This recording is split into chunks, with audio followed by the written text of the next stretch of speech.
international law, which can be, I mean, if you look at international law, if Greenland wants to be independent, they should be allowed to be independent. Denmark's going to cite that and say, no, they're a part of us. That's how it's always been. Even though they got taken over by Nazi Germany in World War II, and the United States basically controlled Greenland during that period, but that's why we were able to set up that military base in Greenland. That's why we have a military base in Greenland. But they're going to try and claim historical ties to Greenland as they controlled the territory from 2009. They gave Greenland the right to really govern themselves outside of having their own military. This is something that Trump's going to have to do, is where there might have to be pressure that's put on Denmark. And this is really, we're starting to see the tea leaves kind of shift here. We've got Donald Trump in a fiery call with Denmark's prime minister over Greenland. And here's why Trump's pursuit of Greenland is really about control over the Arctic. Well, yeah, that is correct, but it's also the natural resources. You know, Trump is stressing, it sounds like, and he's right to do this because it looks better rather than only swallow the natural resources of Greenland. They're going to say, oh, it's imperialism or whatever. Well, no, the population is 57,000. There's a lot of untapped things there. We're the number one power in the world, number one power in the West. We need to get resources we can actually find. We have the infrastructure to put in investment to actually make them extract a lot of those along the coast inside of Greenland. It's a lot harder to do it, but it is about control over the Arctic. That's why I think Trump probably wants the northern territories of Canada as well. But it is becoming more and more important. And that's really what Trump should push. It looks better than, oh, we're going to take all your resources. And I think we're not going to deal with Greenland, by the way, where they would get some ownership of the resources, not a ton. It would be like, 95% or something like that split in terms of who gets the natural resources. It's going to cost a major investment from the United States to even extract the natural resources in the first place. So we're going to be the ones footing the bill and also giving a lot of people potentially higher paying jobs for it anyway. So right now, if you are Greenland, if you are the Greenlanders, if you are those people, you're going to want either independence and settle like the United States or the United States to take over. If you're talking about the two different options being Denmark ruling you or the United States ruling you, you'll take the United States 100 times out of 100. The only way I can see people saying no is if they really bought into that European propaganda that Trump's this big horrible person, when in reality, there's a lot of people on the left that actually want to buy Greenland as well. It's not just, and you look at the dynamics of this. This is not a situation where Trump is a big bad evil villain who's trying to just take Greenland from Denmark and destroy all the history in Greenland. They love being part of Denmark. That's not it at all. Greenland does not want to be part of Denmark. Having seen it for a while now. It's just really on steroids now because Trump has been so clear about purchasing Greenland.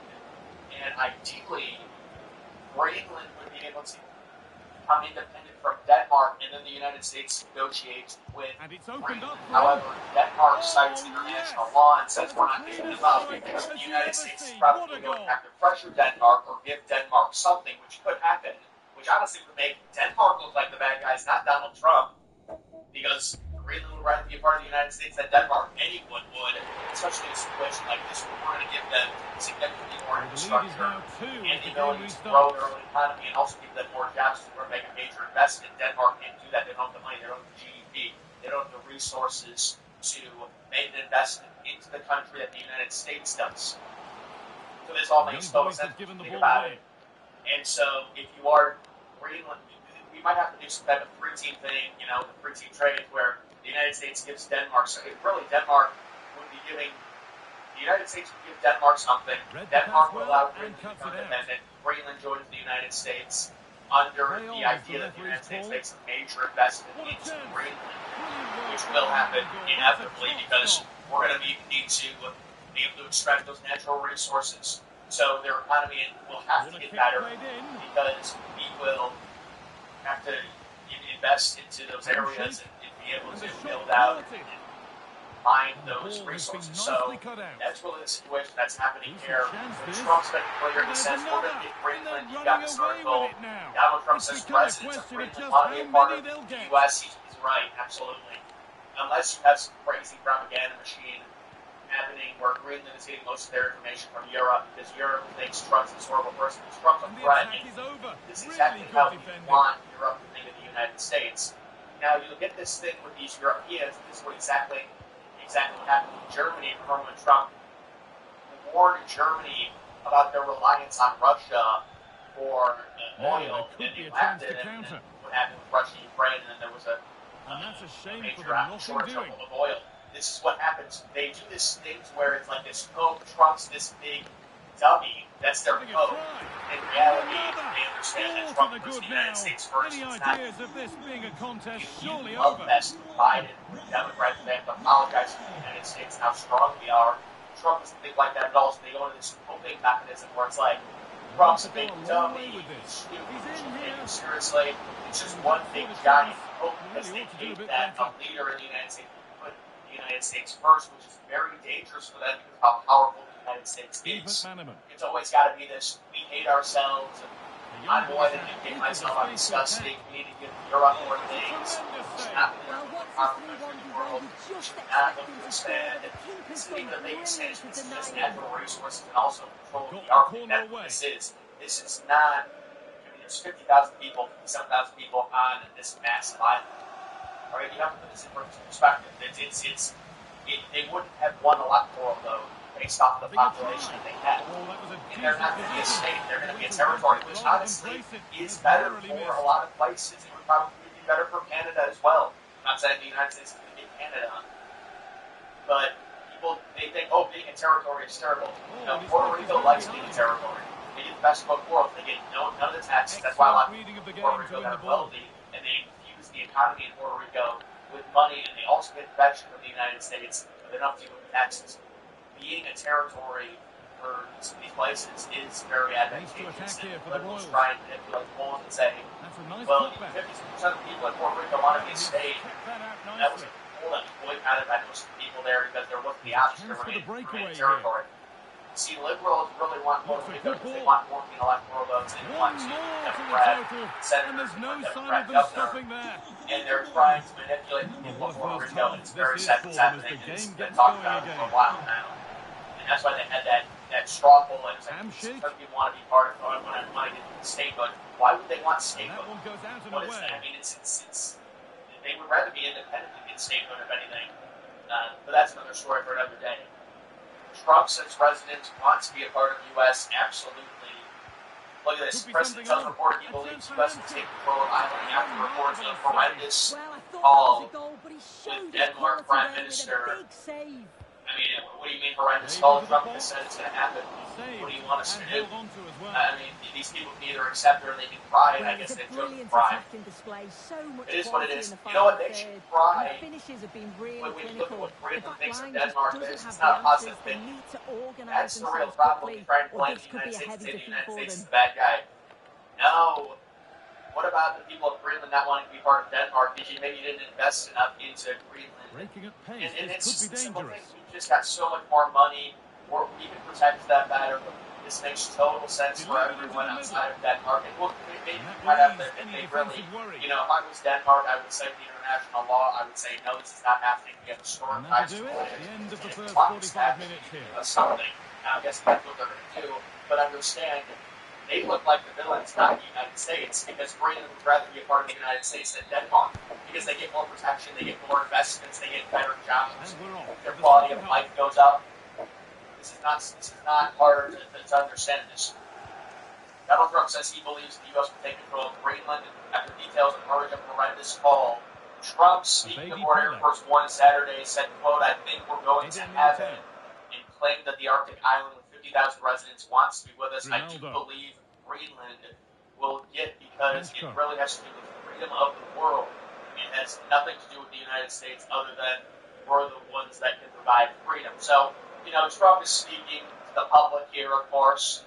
Doesn't mention the natural resource aspect of it. It's smart. You want to leave that off the table because that makes the United States look a little bit worse in terms of water in Greenland. But this is why we're doing it. The natural resources we're doing it.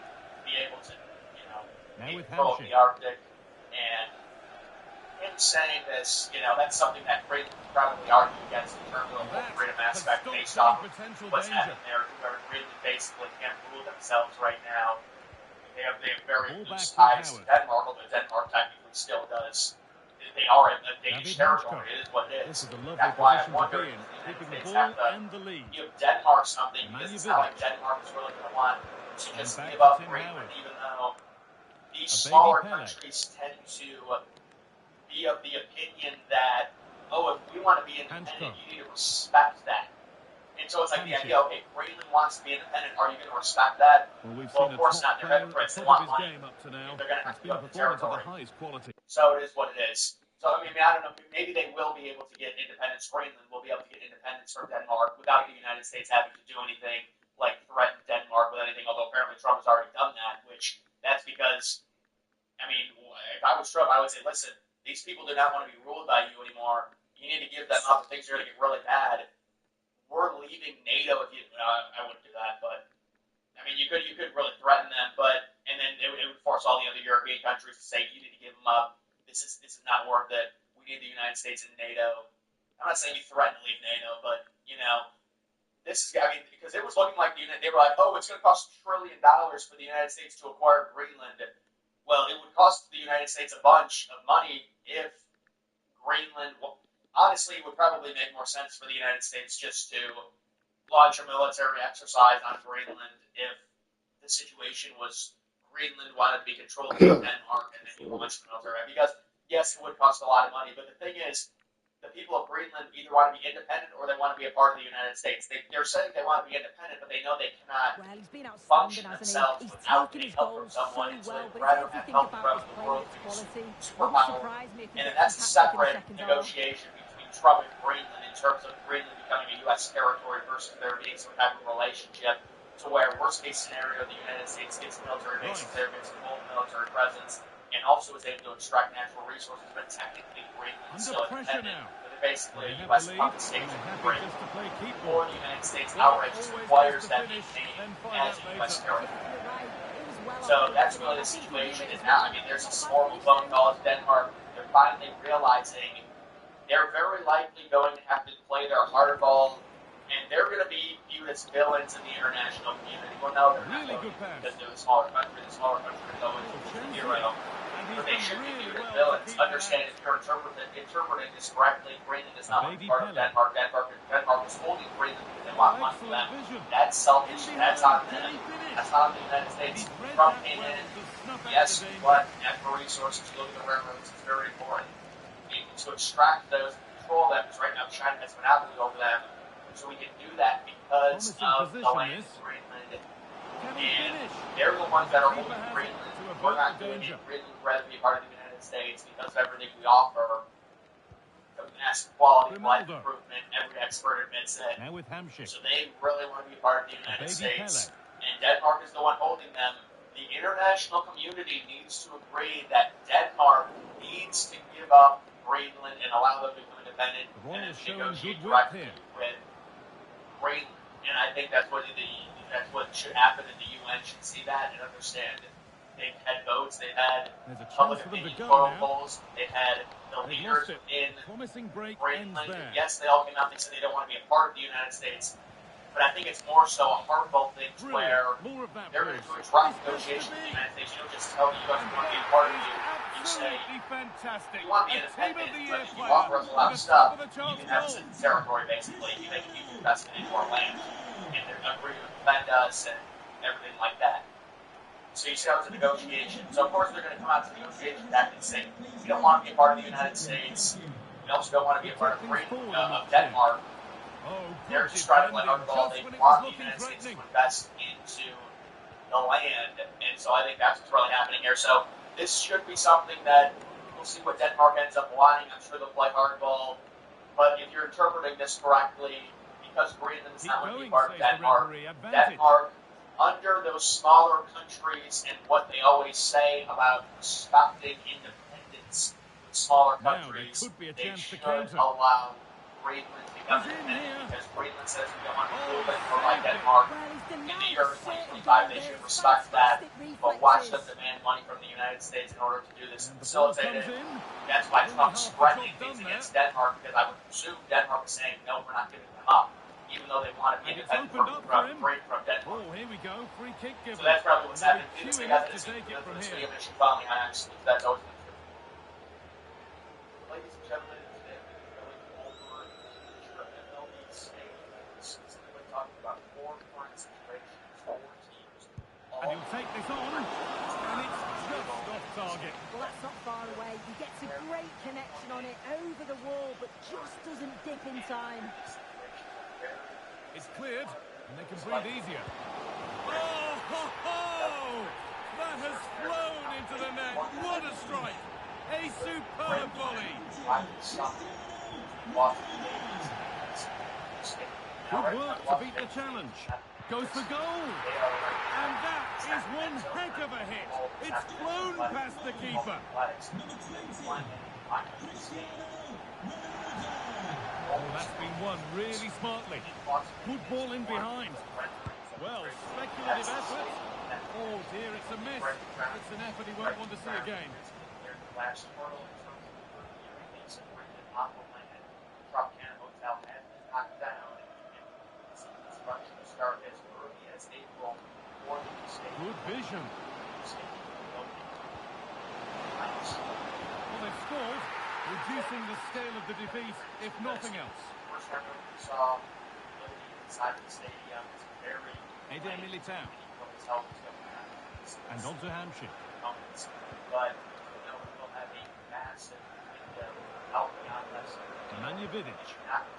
Now with Hampshire. Of course, we'll have that huge window with other natural light being let in the top based off of the little crevices within the ceiling on the overhangs. You can see some other renderings that were released. It looks like the exterior is going to be a silverish chrome design, and there will also be surrounding area built up, potentially a hotel and casino. And that's the final whistle. A positive result, at least as far as the home fans are.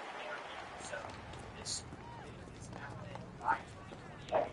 Capacity of the stadium is 3,000 seats. The capacity will be expandable to around 33,000 to 35,000. I'm sure, considering it is Las Vegas and it's a brand new stadium, they will be getting an all-star game relatively soon if it does get built and it is on track to be built by 2028. And I'm sure MLB is putting a very high emphasis on this stadium. Considering playing at a minor league ballpark, which again is going to be happening for 3 years. That's just the reality of this construction not starting yet. It's not like they can go to Vegas before the stadium is complete. But there were rumors initially, considering they didn't have funding secured, that the Athletics might have to stay at the minor league ballpark for 4 years. But it does look like, based off the recent news, we could get the Athletics in Las Vegas by 2028, and that potentially will be happening. So that is the one we're looking at right now in terms of the newest MLB stadium opening. 2028 looks like the goal for that stadium, and it looks like it could be on track. We'll see what happens this summer in terms of that. The next situation, the Tampa Bay Rays, it's very complicated with this situation. It involves a roof being ripped off of their current stadium, and they are also playing right now at basically a minor league spring training facility, home of the New York Yankees, that only seats 11,000 in Florida because of their current stadium situation, which, by the way, there's new news on that. Apparently, the roof might not be repaired by 2026. So they could, honestly, if this thing goes really awry, because we know the stadium deal at this point, there's a long history and a huge timeline regarding it, but right now it looks like it's kind of fluttering in the wind, and it might not be happening. The Rays blamed Pinellas County for a 21-day pause for massive cost overruns and a year-long delay completing their proposed new stadium. This is another situation that is very timely, and I'll just try and explain it really quickly. There's a major problem right now in terms of the funds between Pinellas County, the city where the new stadium will be, as well as the Rays ownership, which is very, very cheap, and you've got a situation right now where they've already got renderings for it. Apparently now the cost could be around 1.7 billion. The original cost was going to be 1.4 billion.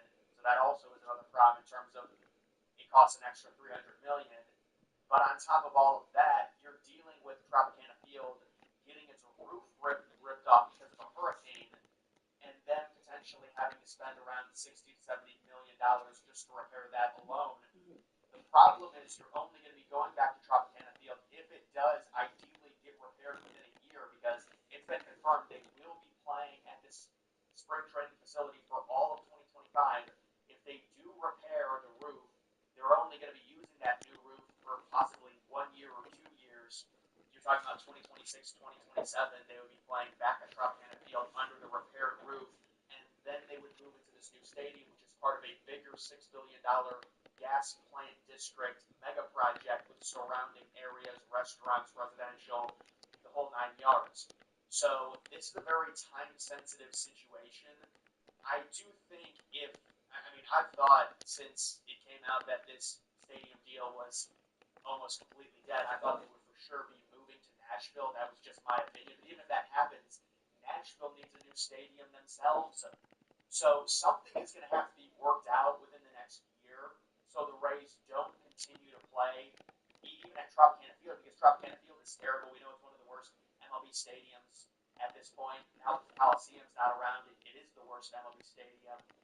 And so that's really not a fix. And honestly, they don't even want to repair the roof because it costs about 60 to 70 million dollars, and you're only going to be staying at that stadium for 2 years once it gets repaired anyways. So they don't even want to invest money in repairing the roof. So it is a very complicated mess, and on top of that, baseball demand in Florida is very low. The attendance for the Rays, you can argue it's because of how dilapidated Tropicana Field is, but the attendance is not good. The demand is bad. They've had several playoff games in the last 4 years not sell out, averaging like 20,000 fans per playoff game for a few of those games. This is not a good situation. So, honestly, I think ideally for MLB, they would have already had shovels in the ground for a new stadium in Nashville, honestly. That would be like best case scenario. You also have the Orlando situation where Orlando could try and lure an MLB team. I don't think MLB wants 3 teams in the state of Florida, so it would be Orlando getting the Rays in a relocation, and the team would stay in Florida, but they could be in Orlando. That's another thing, but the stadium isn't even broken ground there yet, so this needs to be solved. You could ideally still be along the same timeline, which is tentative right now, to where they break ground on this new stadium and it opens by 2028, which is the same thing the Athletics want to do, and you could have the roof repaired for the 2026 season. They would play at the spring training facility this year. They would move back into Tropicana Field for 2026 and 2027, and then they move into the new stadium for the 2028 season. That's still on the table, but it's looking less likely every day, especially with this stadium deal seemingly dead. They could still make it work if they wanted to, but they do have to start construction on the new stadium this year. And could we get a situation to where they just say, we're not repairing the Tropicana Field roof, you're going to be stuck at the spring training facility until 2028. That's something that might also happen as well. So that Send and receive your thanks. Courier, now on Uber. as the current situation surrounding the Rays, we'll have to see what they end up doing. The next potential new stadium, it is the Kansas City Royals' current situation. They've had a number of renderings in different parts of originally Kansas City, Missouri, but now there's new renderings in Kansas City, Kansas, because of a vote that was shot down that would have helped publicly fund their new stadium that would be located in Kansas City, Missouri. Originally, they had 2 different renderings for 2 different projects in 2 different areas of KC. One of them won out over the other, but now it looks like the entire thing is on delay right now when it comes to what the Royals are going to do. The Royals have said they want to leave the Truman Sports Complex by 2030 and be in a new stadium. However, right now it does seem like everything is paused, and they're going to need yet another new proposal to go forward, possibly on the Kansas side of Kansas City. But things right now are very murky in terms of the future of the stadium. They've had, I think this is probably going to be their 6th different stadium proposal whenever they do it. There was kind of this weird stadium proposal for a new stadium on the Kansas side of KC. Kind of looks like AI made it, though. It doesn't look very...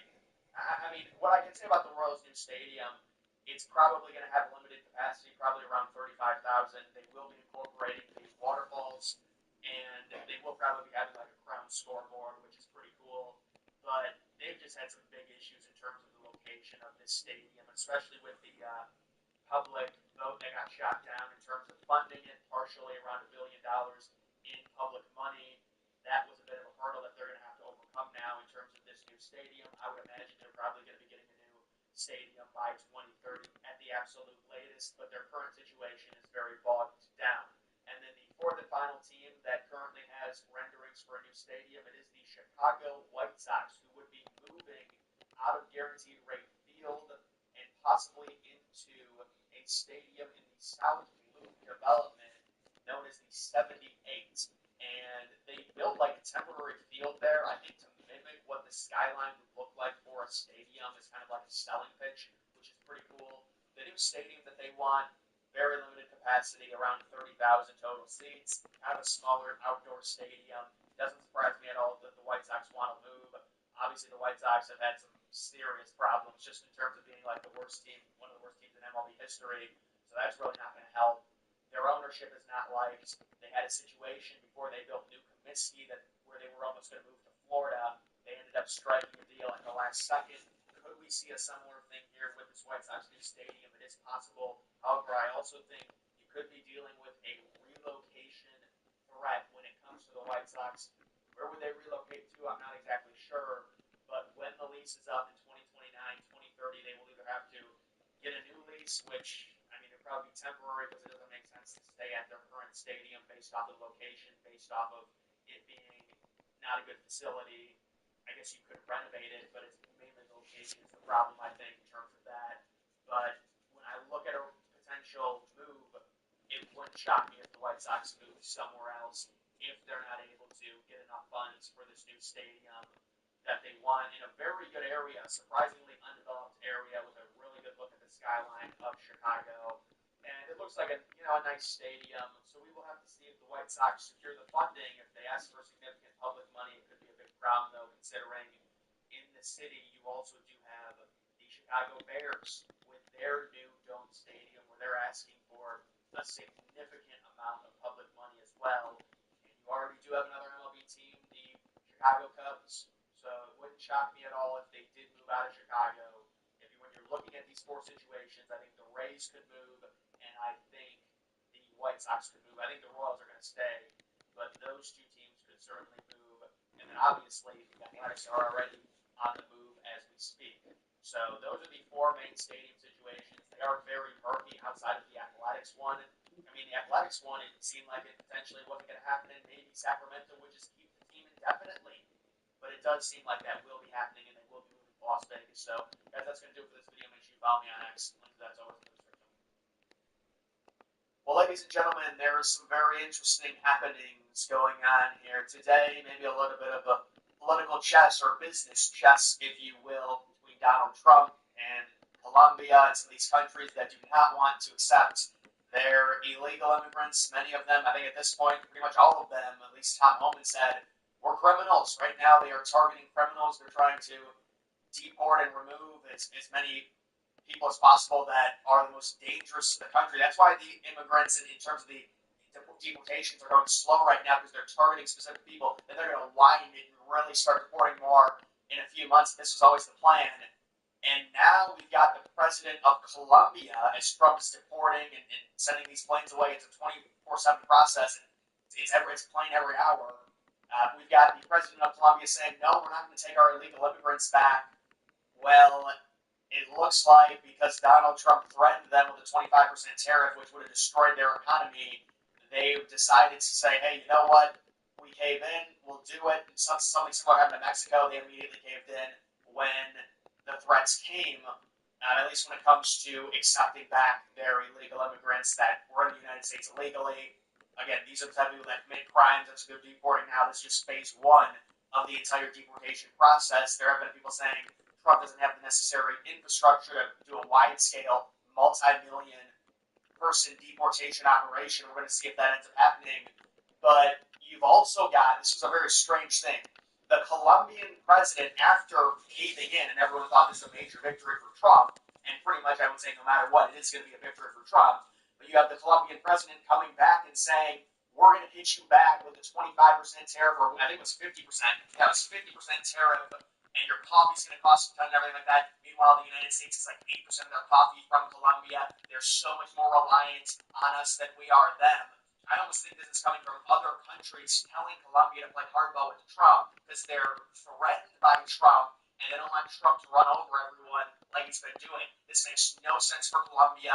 It would cripple their entire economy when you look at the trade between the United States and Colombia. This is like, when you look at the situation with Canada, this is like 10 times worse because I was explaining the dynamic with Canada. If we got into a prolonged trade war with them, it would be horrible for Canada and the Canadians. It would take a while, but the prolonged period would cripple their economy way faster than it would cripple ours just based off of the overall GDPs of each economy. With Colombia, it's like 20 times worse to where they would feel it immediately if we really had a situation to where it was kind of strange. It's like they agreed to accept the illegal immigrants. You can see Colombia agreed to pick up these illegals, but not yet agreeing to future deportation flights. All sanctions are moving ahead until they relent. Don't mess with America. And Congress, they've come out and they've said that, yes, we respect what Donald Trump is doing. We will go ahead with these tariffs if these countries do not comply with accepting their own people back in the country. These are illegal immigrants in America. Accept your own people back. These are criminals. They're not here legally. And just a crazy change. Like, this is leadership. This is a monumental difference from what we saw with Biden and Harris. Even when they fake cared about immigration, none of this was happening. None of these people would even be deported. These are criminals. These are really bad people. And all of them under Harris would have remained in the country. That's what them, by the way, saying they were going to be tougher on the border. And, of course, the only reason they said that was because the polling numbers dictated that they had to act like they were going to be tougher on the border. They just care about power. They don't care about any American citizen. It's all about power for them. And so that's why they had to plain dress up and say, put lipstick on a pig. Oh, we're really badasses on the border. We care. We tried to do a border deal that had $74 billion going to foreign aid. But that's our border deal. That's America first, right? So understand, and I almost wonder if there are other countries egging the Colombian president on in terms of him threatening Trump, because Trump says, we're going to tear up your country 25%, your economy is going to be crippled. He immediately caves in and accepts the flights and allows them to land. And then he comes back with a statement that's real nasty saying, we're going to impose a 50% tariff on you. It's very strange. That's after accepting it. So, right now a lot of these countries view Donald Trump as the bully, and that's exactly really what the United States is. We are a bully. We are the most powerful country in the world by far. And this is not, these type of things are not even that you're accepting your own citizens. These people are criminals. They're here illegally. You need to accept them. We're 100 times bigger than you. You better accept them. Or there's going to be some problems for your country. You're going to accept the citizens. That's what Trump is saying right now. This is why we need an alpha, a true leader. And Trump's just standing up to these smaller countries. I don't care. And all these liberals are coming out like, oh, coffee. We get like 8% of our coffee from Colombia. Oh, coffee. It's not even going to go up. It doesn't even matter. But that's the thing with these liberals. Everything with tariff is they see red. They say it's going to cost more. It's disgusting. What is it going to do to Colombia if we get into a trade war with them? This makes no sense. These are other countries, and to me, this is just total bluff by the Colombian president, who's like, oh, we're threatening you with a 50% tariff if you don't, I don't even know what the threat actually is. It's like, if you don't check your immigrants that you're sending back, these are all illegals, they're all going back to your country. You're going to accept these immigrants into your country, or there's going to be a major problem. I will say with Trump, there's only so many trade wars you can have at a time. And I don't think there's going to be anything with Canada, anything crazy, unless he really wants Canada as a territory or as a state. I don't think that trade war is actually going to happen because the Canadians know what's good for them, or at least I think they do, because they would lose that trade war, of course, and so would Colombia. But this is the type of leadership that a lot of people were yearning for. This is the type of stuff that we were looking for. We needed an alpha. We needed a true American leader that says, you know what, we don't care. You're a nothing country. You've got illegal immigrants here in our country committing crimes. What do we do with these people? They got to go. They're going back to wherever they came from. They're going back to wherever they came from. What do you mean you're not going to let them land? That's not an option. We're the United States. The United States says these people are going to land in your country. If you don't agree with that, you've got a problem with the United States. And that's 10 times, that's 100 times worse of an issue than allowing your own citizens who are criminals to land back into your country. That's what Trump said today to the Colombian president. And so that's exactly what I'm talking about. And this is what we wanted, and I don't even, it's all like bluffs. It's like Trump says, we're going to give you a 25% tariff. And he's like, okay, fine, you can let him land. And then after that, he comes out with a statement saying, we're going to tariff the United States 50%. Okay, what are you talking about? You're taking your citizens who are here illegally committing crimes back. Oh, but they're going to try and spin this where Trump's the bad guy for deporting illegal immigrants back to their home country. What do we do with the illegals? They're not going to stay here. They're here illegally. They've committed crimes. They're going to go somewhere else. We have borders. We're the United States of America. Okay, so if you're here in the United States of America on our land illegally, it's time to go. You're not supposed to be here. We have borders. This is not Democrats. This is not allowed everyone to come in. All the Haitians, everyone from South America, just flood in. It doesn't matter. Devalue the country. Hurt the natural-born citizens. Start forcing them to compete for jobs. That's not what this is anymore. And so the Colombian president is now being reminded that, oh, and that's why all these other countries, and the problem is there's this inner network where it's the liberal Americans who hate themselves and hate white people, and then it's also Europe. Europe's pissed off because we finally got a president, and Trump was bad, he was in 2016 and 2020, but it's like now Trump is really going overboard with America first, and he doesn't care anymore. He knows this is his last 4 years. People talk about him running for a third term. I don't think that's going to happen. But Trump just doesn't care anymore. These people need to go back. This is as rudimentary as you can get. They're going back home. We're going to send them somewhere. It's not going to be here. They're here illegally. They're not supposed to be here. They're gone. This is not liberalism. This is not we're accepting everyone. Come to the country, commit 30 crimes. We're going to let you out after one day because we feel bad because you're a minority. That's not what this is. And these countries are having to realize that the hard way. And Colombia might have to be made an example out of. There's a trade war for a single day. Their country's going to be crippled. That's fine. It's their choice. You can't accept your own immigrants back into your country that committed crimes here. That's your problem, not ours. So that's really what Trump is saying. And listen, this is exactly what we wanted. You can see Trump just coming out saying it just informed. So this is talking about the planes that were not allowed to land in Colombia. Talking about the socialist presidents. And there's the emergency 25% tariff on all goods coming into the United States. And also a travel ban as well for government officials. And so Trump immediately says, you're not going to allow them to land. We're not taking them back. They're landing there. We're the United States. If you don't like it, too bad. The United States said so that's what's going to happen. And that's basically just what Trump is doing right now. He just doesn't care. You know what? The United States says these people are going to land here. You don't like that? That's too bad. It doesn't matter what you want. It's irrelevant. And this is not even, people are like, oh, this is terrible. No, these are people, he's sending them back where they came from. I don't know, this is what we voted for. This is what we voted for. Oh my God, the coffee's going to be 10 more cents. We get 8% of our coffee from Colombia. Well, listen, they want to get into a trade war. Our coffee costs more. They're going to be screwed. They're going to be totally screwed. So we'll see what happens in terms of this, but I highly doubt there's going to be any type of... I think that they're going to come to their sense. I don't even know what the threat was. They threatened us with a 50% tariff for doing what? Deporting illegal immigrants back to where they came from? And it's like, oh, you need to check all the illegals and stuff. Did you check them when they left your country, came into ours illegally? Did you check them then? And they committed crimes in our country? Really? And we're seeing in the United States the bad guy. Just like when we freed Greenland from Denmark, we're the evil people. But see, it's all these liberal Europeans, liberal people in the United States, and they try and have this like elevated news system where it's like everything is horrible, everything Trump does is terrible. Anytime the United States has a spat with a smaller country, we're the disgusting fascists. We're not doing anything. In this case, we're not even doing anything. We're sending the people back where they came from. It's time to go. You've committed crime. These people, They've all committed crimes. You come to the country, that's crime. You know, so they say now they care about crimes because they're like, well, illegal immigrants commit less crimes than citizens. But I thought you really want to get into crime statistics. Do you want to talk about crime statistics? I don't think you want to talk about crime statistics, but I mean that's just the reality of it. So listen, these people need to go back. Trump is saying they're going to go back. We're going to tariff you for 20-25%. They said, all right, they can land, whatever, but then they come back with a statement saying, oh, we're so angry at Trump. We're going to tariff you 50%. Really? You're going to tariff us 50% on coffee?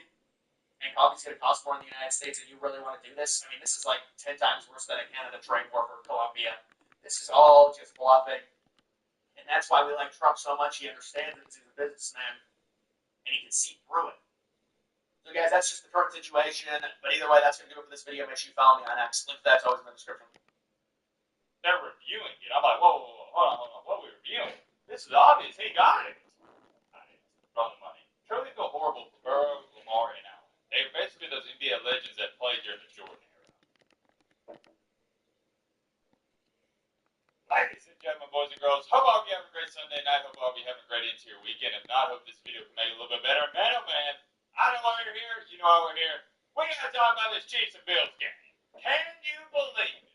The Kansas City refs, sorry about that. The Kansas City Chiefs, they're going to the Super Bowl. They made 3-peat.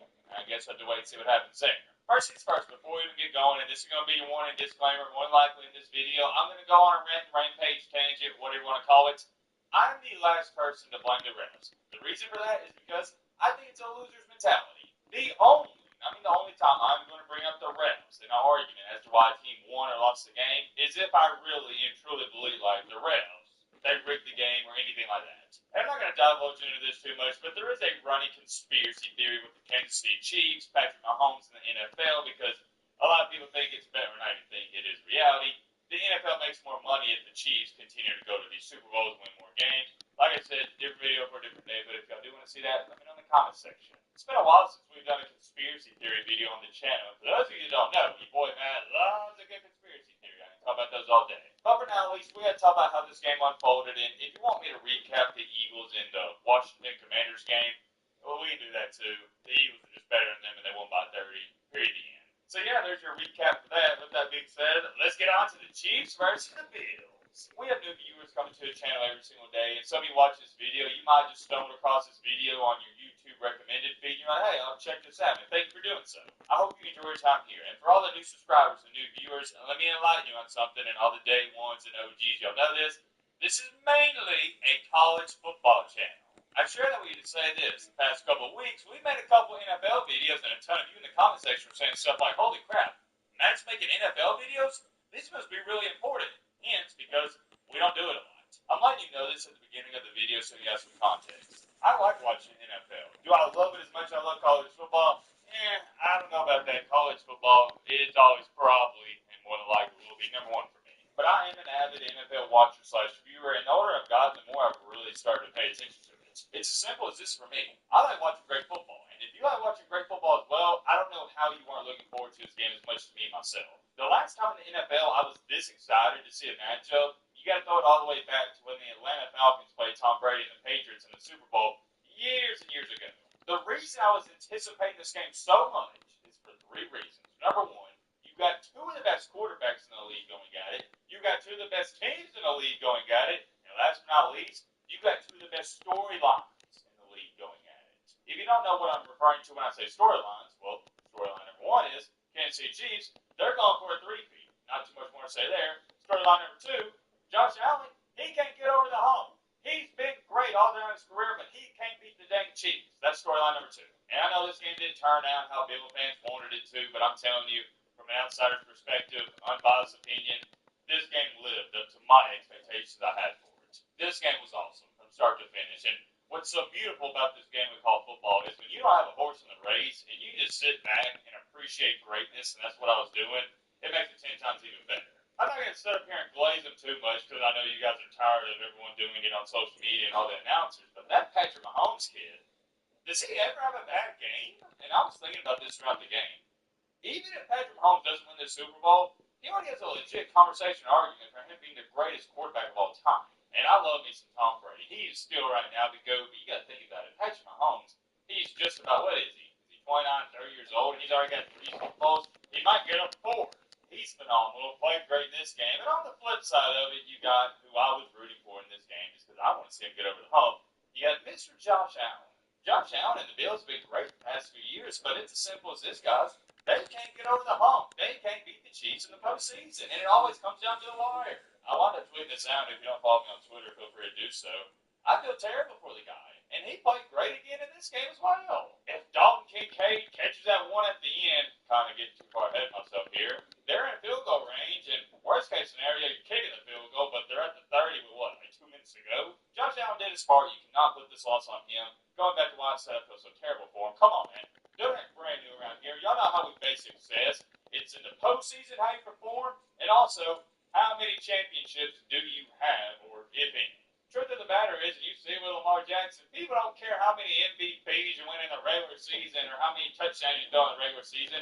You can throw for 50 touchdowns to 0 interceptions in the regular season, and if you wet the bed in the postseason, that's all people are going to remember you for. That's the harsh reality of this sport. You got to be clutch and show up in the big time moments, and Josh Allen at certain times has actually done that, and his team is still lost. I still can't believe the Chiefs got a field goal, what was it, 10 seconds to go years and years ago with Tyreek Hill. Who was that wide receiver for the Bills? I can't remember his name, but he had that breakout game. He was burning the Chiefs. Next thing you know, the Bills are up 3 with 10 seconds, and somehow, some way, Chiefs tie it. They win the coin toss, and Josh Allen never saw the ball. Quarters 1 through 3, we can sum those up relatively quick, and I don't want to talk about those too much because, well, what we got to talk about is how this game ended. Buffalo Bills and Chiefs, they were going back and forth. Next thing you know, you look up, it's 22-21 to start the 4th.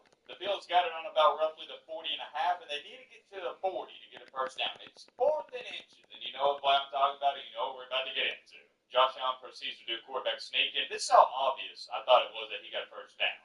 I see him get what I thought was the first down, so I say, okay, let me get up. I go to the bathroom real quick. I come back, and they're reviewing it. I'm like, whoa, hold on, what are we reviewing?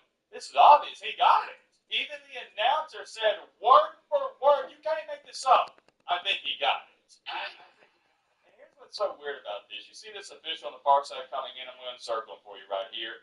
He had him easily over the first down, but it's the official that came in at the bottom who had him actually short. I want you to take a look at this ref at the top of your screen. I'm going to circle him yet again. He is over the first down marker, and the ref at the bottom of your screen, he's barely past the original line of scrimmage. I mean, look at the discrepancy. What are we doing? And here's another thing. How do you come to the executive decision and decide which spot you're going to use? And here's what's even worse about it. So the ref on the far side didn't even have the better angle. Here's the angle of the ref that was marking him short. As you can see right here, you are actually looking at Josh Allen laying over, or right on, at bare minimum, the 40-yard line. Now I know what all the nerds, the Timothys and Bobbies are flying to the conversation and say, whoa, Mr. Max, you can't see where the ball is, and as a ref, you can't guess where it is. Okay, that's fine. Fair argument, but there's been other angles that have been released that I'm not going to dig up that have shown the ball's at the 40. And here's another thing. You don't got to be a rocket scientist to figure out that Josh Allen is holding the ball with 2 hands at his chest. These refs know that. So, therefore, if he's holding it in his chest, where do you think the ball's at? The 40. I'm sure if you're watching this video, you've seen the other angles, and it's a great debate. I'm not going to lie. It is. Am I going to sit up here for the next 15 to 20 minutes and debate it with you guys and argue as to why it should have been a first down? No. I'm just giving you my opinion. I thought it was a first down. If you don't think it's a first down and your argument is, and it's a good argument at that, well, his body may have been across the line bad, but the football wasn't. That's fine. I respect your opinion. We can agree to disagree. I thought he got it. But ultimately, they marked him short. It is what it is. To me, I felt like that was the play of the game. I thought if the Bills were to get it, they probably win. If they don't get it, the Chiefs, they're going to win. Because you also got to think about the ramifications that were on the line. When that play happened, the Bills, they were up 1 point, and they'd been on the 40-yard line. So, bare minimum, unless a sack happens or something crazy, they get 5 more yards. They're walking out of there with a field goal. They're getting points. But instead what happens, the Chiefs, they take over on downs, and they get a touchdown and a 2-point conversion. So that is what I'm going to label as an 11-point swing, bare minimum. If the Bills get that first down bare minimum, they're walking out of with a field goal. They don't get it, the Chiefs, they get 8 points. That's how I get to 11-point swing. But guess what, buddy? That's life. This isn't going to be the first time. If you're a Bills fan, you're going to get screwed over in life. This happens all the time. You got to overcome obstacles and adversity. And I got to clap it up to Mr. Josh Allen and the Bills for showing them some resiliency and bouncing back and scoring a touchdown on their next drive to tie it up 29-29. Kansas City Chiefs, they get the ball after that, and Patrick Mahomes orchestrates a pretty solid drive. They get a field goal. And then finally, on the last important play of the game, it is 4th and 5. The Bills have to get it, or the game is dang near over. The Chiefs sent a great, and I mean a great, and it was a very solidly disguised blitz. They come after Josh Allen. I thought there was no way Josh Allen even gets this pass off and can throw it farther than 20 yards, fading backwards with pressure in his face. You know what he does? He says, "Hey, man, be great eating cheesy puffs on your couch watching me play. Hold my beer." He launches up. It's a dang near perfect throw to Don Kincaid, and Kincaid drops it. I don't think some people understand how ridiculous of a throw that was from Josh Allen. The arm strength you have to even get that off is insane. When he threw that up, I thought it was going to be a sitting duck, but no. It hits Don Kincaid in his hands. I mean, it was an outstanding pass. Probably one of the best passes you're ever going to see.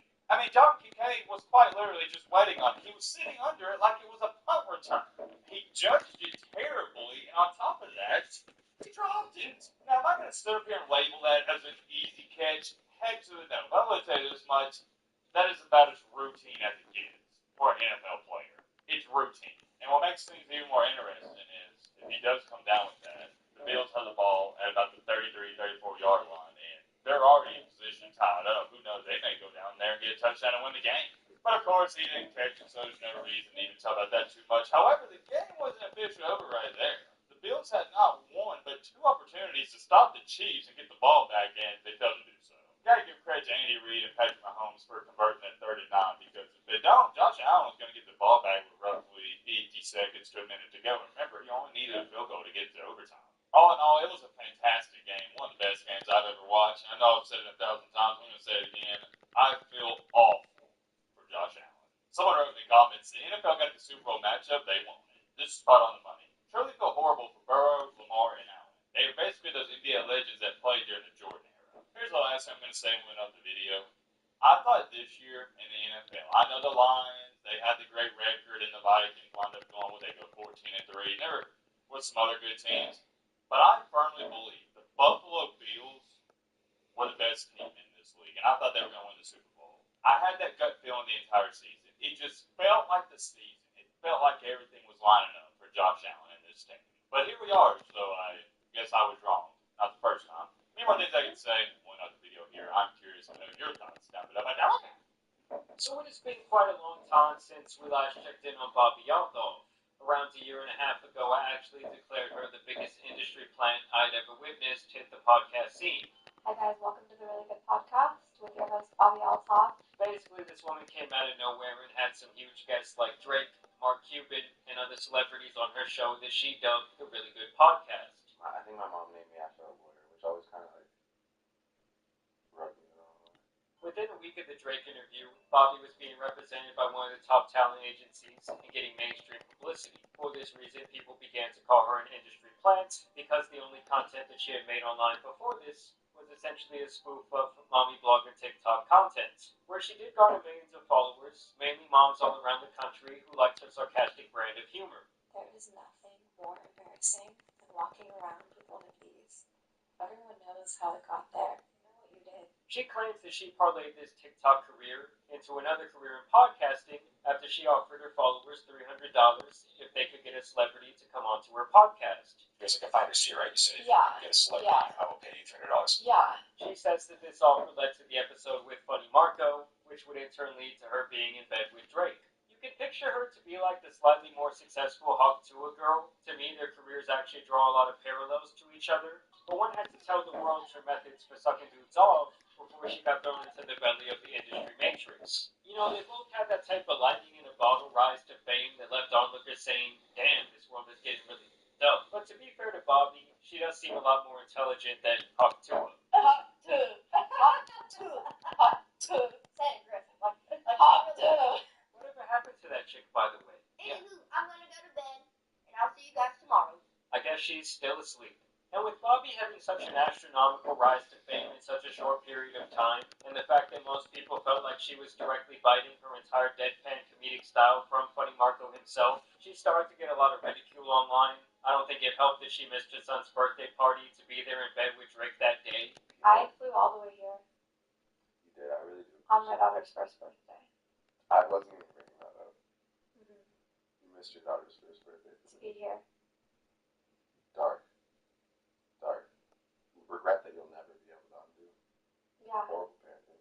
Something people thought was a joke at first, as it was her brand to be dry and sarcastic, but now it's been revealed that she was being totally serious. The other thing was, when she was doing these interviews, she would constantly be making passes at these men, asking them if they would sleep with her, or if she was their type.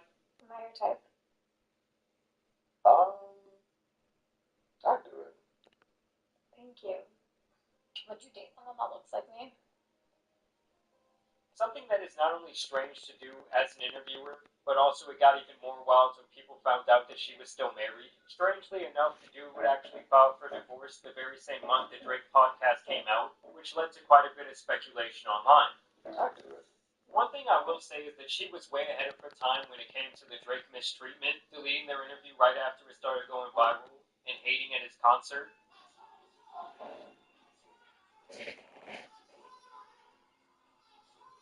But after a while, the sarcastic, too cool to care bit really got old, and she even got put in her place by rapper Offset, who let her know that she wasn't all that. You want me to be on my podcast? How you keep saying that shit, man? I honestly didn't even want to do this shit. I don't fucking do interviews. You already told me. Look me up. I'm walking out on bullshit. I'm fucking with you because they're making me. As a matter of fact, he cooked the hell out of her. You need a little bit of seasoning. You ain't got no seasoning, man. You like a plain piece of chicken. Just on the thing, pull it out, and you serve the dish. You need some motherfucking seasoning, man. You can leave now. This is my hotel. I pay for this motherfucker. You can be now. And then she changed up her whole look, and she went on a show with Keke Palmer, and right there she got accused of being an industry plant right to her face. I know. I am, but You do feel kind of planty. We do have the same manager, so it's just. I know, isn't that crazy? It feels a bit planty. This is definitely You got here in 5 minutes. It took me 20 years. but it has been a minute. What do I think industry plant is? It's like somebody that has been like that is it's tied to someone else in the industry and uses those connections to capitalize, and they like have zero talent. I'm not any thinker. I don't have any talents. And then people started to say that she was trying to manufacture moments. She had Ryan Garcia chasing her around the room like they were on the playground.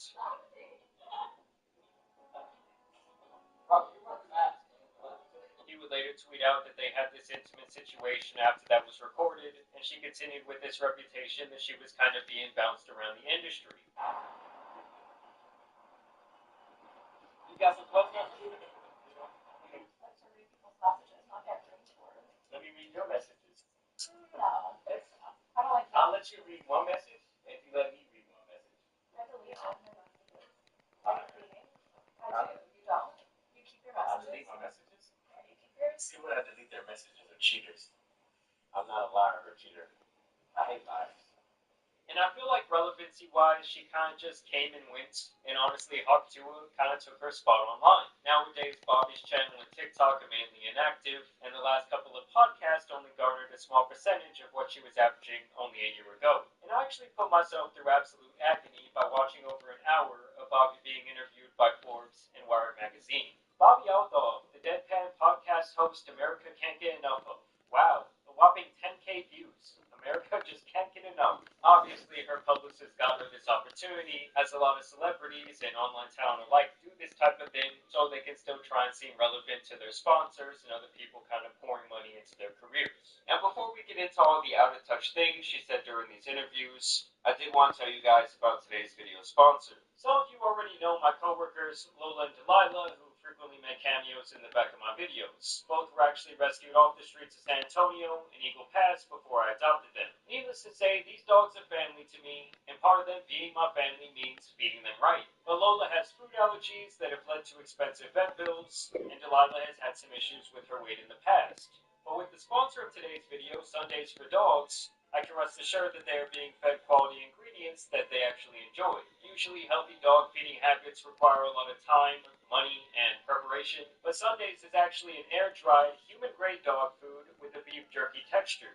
Meaning not only is it easy to serve, but also easy to store, unlike other fresh dog foods. I really just throw it in the bowl and my dogs love it every single time. I mean, just look at them.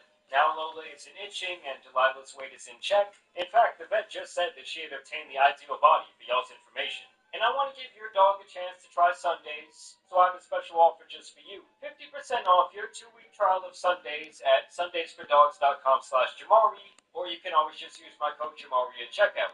There is simply no better time than the start of the year to make a change, and if you sign up in January, you will also get a free 5 dog collar equipped with 6 months of live GPS for active tracking. So click the link down below or use my code Jamari when checking out on Sundays for Dogs today. Now in these interviews, I actually did learn a lot about Bobby for the good and the bad, and after listening to her, her come-up story actually doesn't sound that outrageous to me. For a few years before I was on TikTok, just doing brand deals, posting.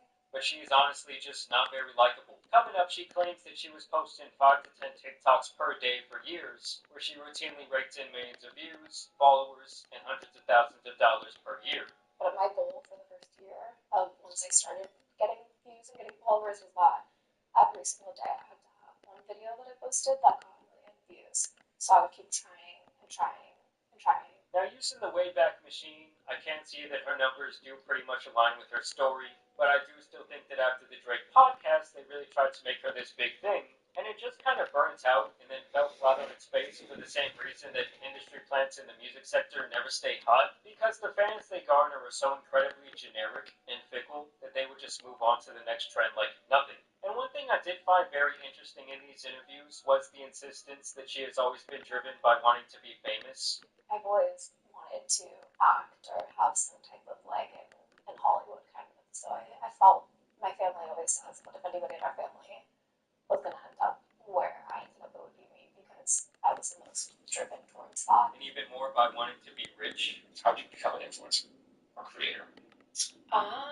Just wanting to make money. She even says that the only reason she did podcasting and TikTok in the first place was because she saw how much money other people made doing it and got motivated. Mentally decided that she made like at least $300 a year on her podcast alone, and I was like, that's what I need to do next. Like, I need a podcast. And for someone who loves money so much, she seems incredibly lazy about her job. Multiple times she brags about the fact that she goes into her podcast doing little to zero research on her guest that day. And what is your interviewing technique?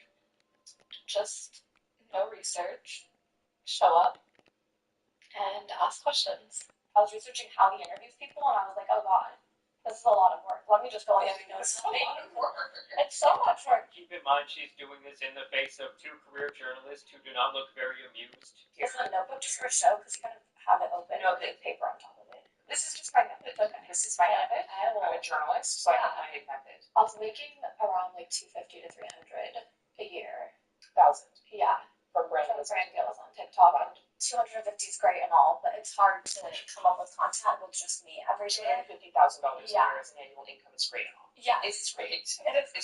Yeah, she's out here making $300,000 per year. Sound like a minimum wage job at Sonic, which I don't think is a winning strategy for gaining public favor. To me, above all else, it really just seems like there's really no passion in anything Bobby does. And it's all strictly for the money or the clout, which in some fields can definitely work, but not in the entertainment industry. I hope I go from D-list to A-list. That's my goal in 10 years. From D-list to A-list. Yes. She still insists over and over, though, that she would be fine going back to a job at Jersey Mike's. At the end of the day, if I had to go back and work at Jersey Mike's and just pour myself, I'll make your sandwich for you there. Yeah, I'm calling absolute bullshit on that, okay? She wasn't even cool with $300,000. And during these interviews, both of the interviewers indirectly question her rise to fame and make allusions to the idea that someone in the background pulls a lot of strings for her. What do you think is your appeal? Why did you think you became a thing? I'm not sure. I don't know. Why are you looking at me like that? Well, early on, I was like, is that a joke? Like, what is an industry plant? You guys, and I would just play into it because I was like, there's no way people actually think that. But then I realized, like, the people actually know. I did my reading. They actually Yeah, they really do. And I think that it makes sense. Like, from an outside looking in perspective, I can see why they would think But Basically, it seems like nobody's buying her story, and at one point she even cries over the hate that she receives online. sometimes it's just constructive criticism. It can be a little mean, but yeah, it doesn't bother me too much. Other than that, when it comes to Bobby, there were these pictures of men carrying her out of the club. Someone put together that she was allegedly dating this NFL player based on one of her posts, and then she got totally embarrassed when this dude did not want to claim her like that, denying the allegations on Twitter after they caught his ass in 4K. I mean, truly, there's nothing much worse than when you think you were in a full-blown relationship with someone, and it turns out they were hiding your ass the whole time or really don't want anything to do with you like that publicly. And so now she's been on TikTok crying. It's like hard to imagine finding someone who is truly good for you. It's hard to imagine there's a world where there's like someone who's actually meant to be. I mean, talk about a turn of events. She was online talking about it's time for her hoe phase. so what you doing for these 2 years? You gonna be a hoe? I have to do a hoe. Yeah, maybe. Maybe I will. Oh no, you said you're married young and you have your 2 kids already and you're divorced. Isn't that what divorced people do after that? Sleep around and have fun. And now she's recording herself tearing up on camera. And I got lonely, met a guy around Thanksgiving. And I think things moved really fast. I don't know, I thought it was fucking fate. Clearly it wasn't. It was really sweet. It raised the bar for me, which sometimes sucks because then it's like, fuck. I didn't want the bar to be raised at all. Dating is just hard, you guys. Like, I'm here to tell you right now, we don't care. We don't care.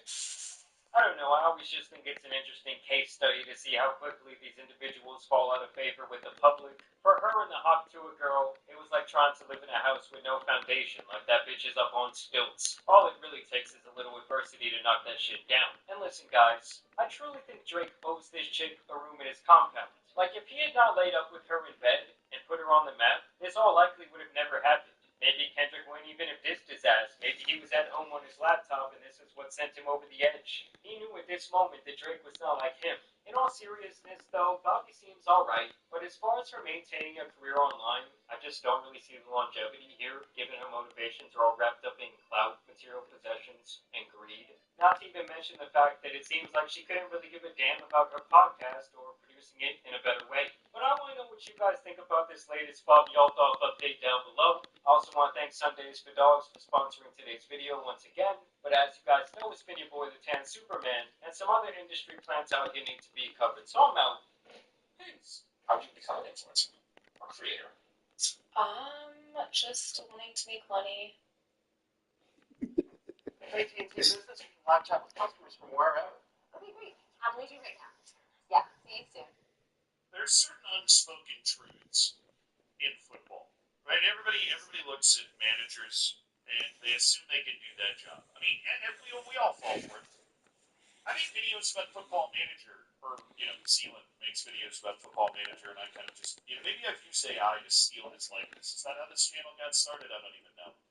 But he makes videos about Football Manager all the time, and people will come up to him and message him, oh, why don't you want to be a manager for real? Why don't you pursue it in that way? And of course, somewhere in the back of his mind, I'm sure, there is that little twinge of, well, if you really dedicated yourself to it, maybe you'd have the right stuff, because when a bunch of 3D dots are running around on the field, you seem to be pretty good at telling them where they're supposed to go and all this sorts of stuff, and at least learning the tactical chess match of how management is supposed to be. But, to be honest, there is always a lot more going on behind the scenes. I don't care how many people make documentaries about, their time at the club, or how many other people try to copy that whole Michael Jordan thing with it, or how many All or Nothings Amazon decides to film, right? How many times you get a look behind the curtain? You're never really gonna know what it's like. You're never really gonna know what it takes.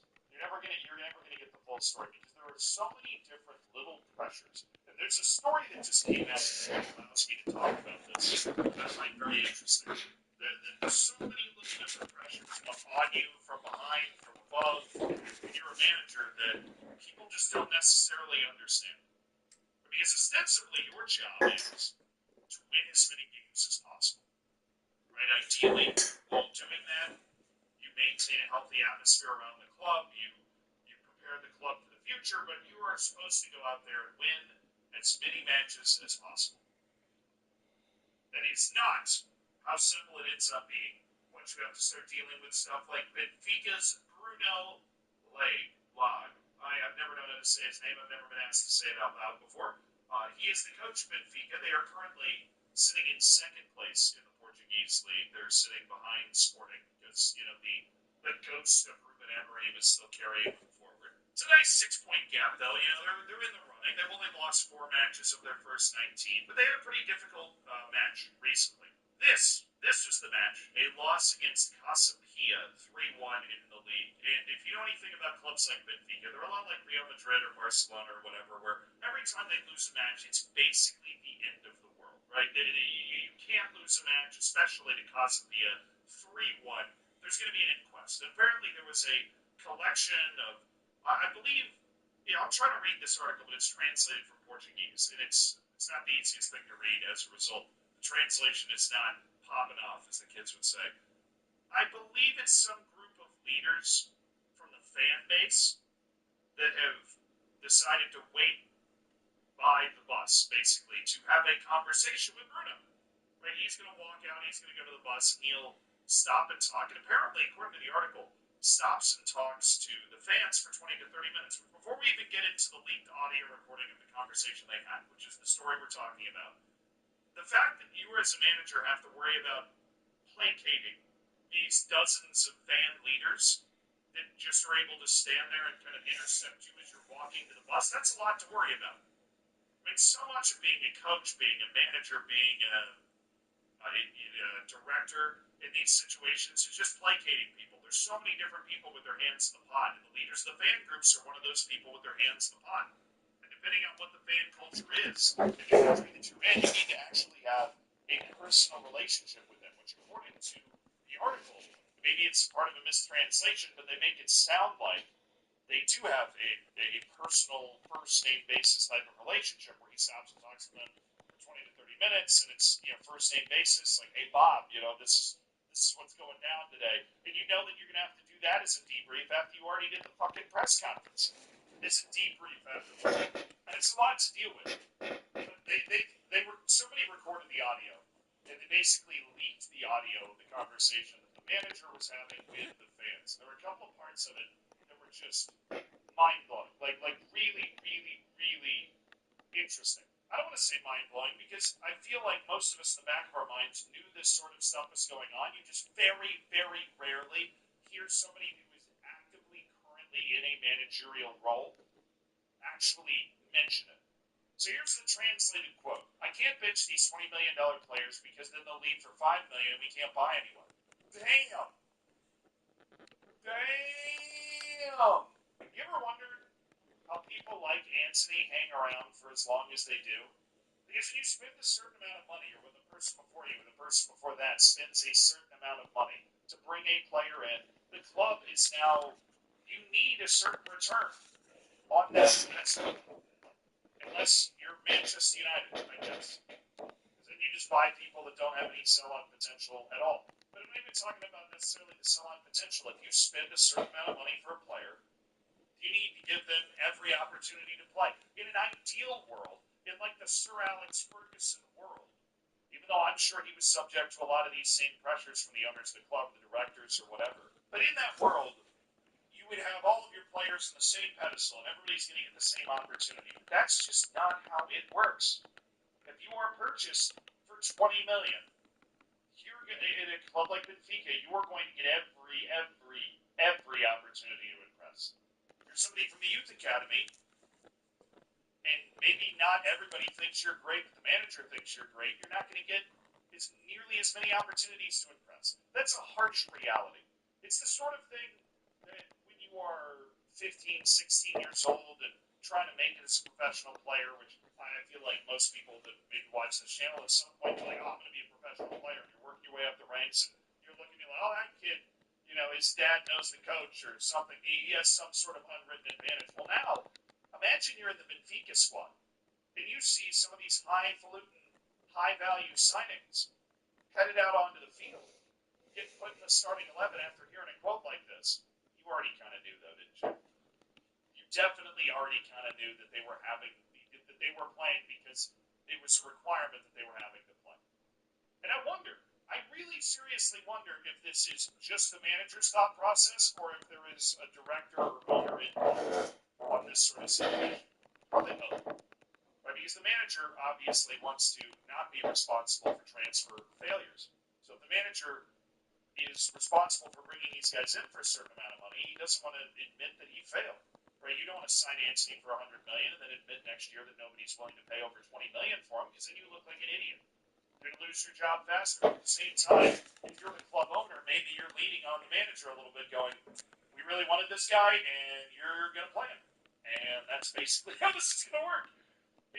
Honestly, it's probably there's definitely closed-door meetings between manager, director, owner, right? That sort of thing happens at every club. And it might be a sort of agreement that you need to give this sort of guy some more opportunity, or maybe in those types of meetings, you have the manager come in and say something like this, like, "Maybe you keep making me play this guy. He's not very good.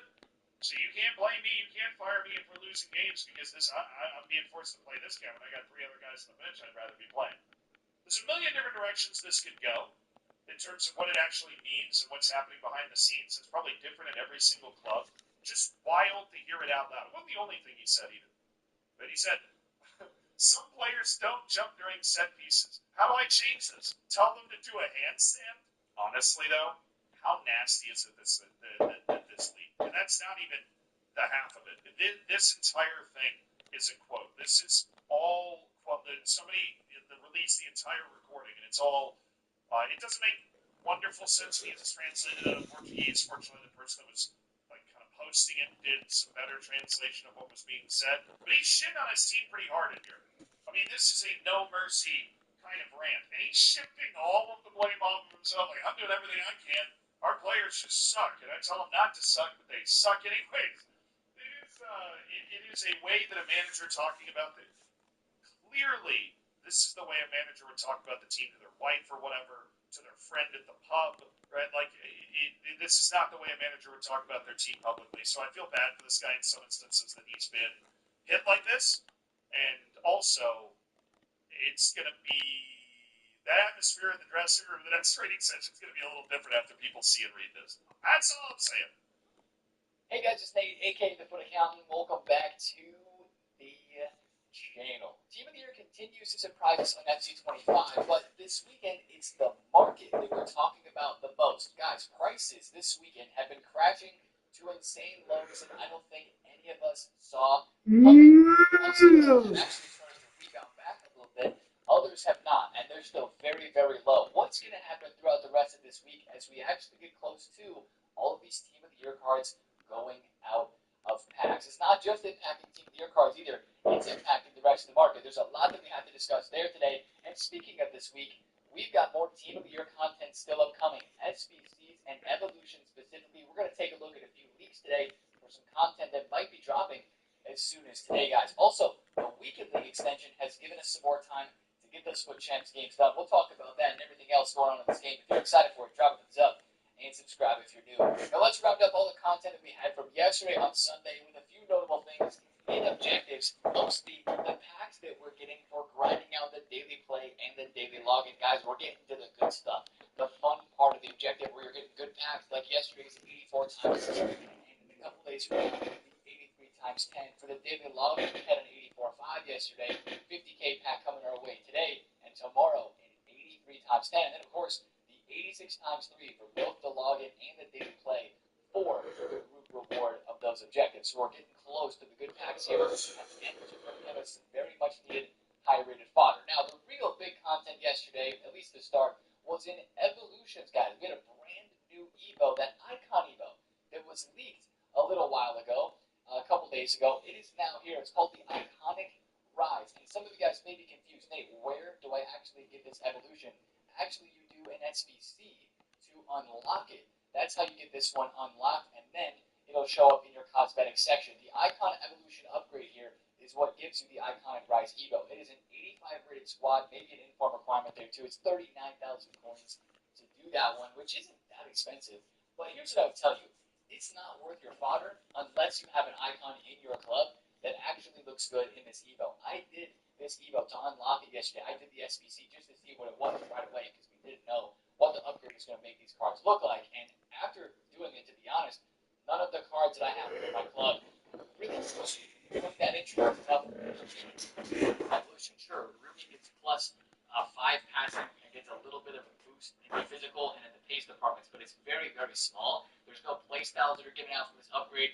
Honestly, I think the best thing to do is go to Footbin, take a look at the cards that fit the best in this, which would be like Vieira, Blanc, Rio Ferdinand. It actually looks really well weighted for some defenders and midfielders, even Beckham.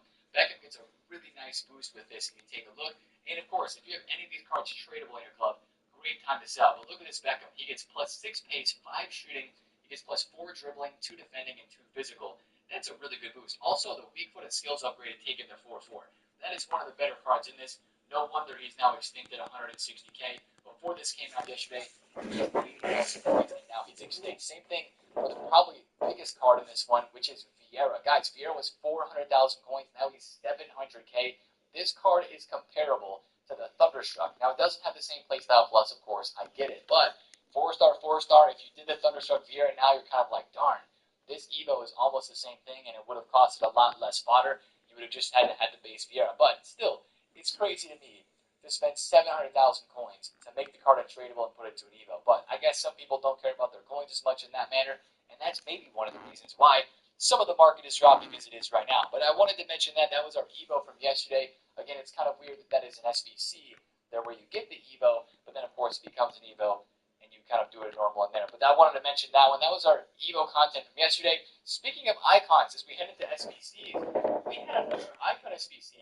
We had the Thunderstruck icon Mateus that was dropped. He has 20 squads to complete. This one, for me, right off the bat, 20 squads for a 1 playstyle plus card is a little bit too expensive. However, again, with these icon SBCs, I love why EA drops them. It's like, hey, you want Dino, you want Vieira, you want Mateus. It's an emotional player for you. It's an icon that you want to get in your team, regardless of how amazing the card is in terms of the power curve.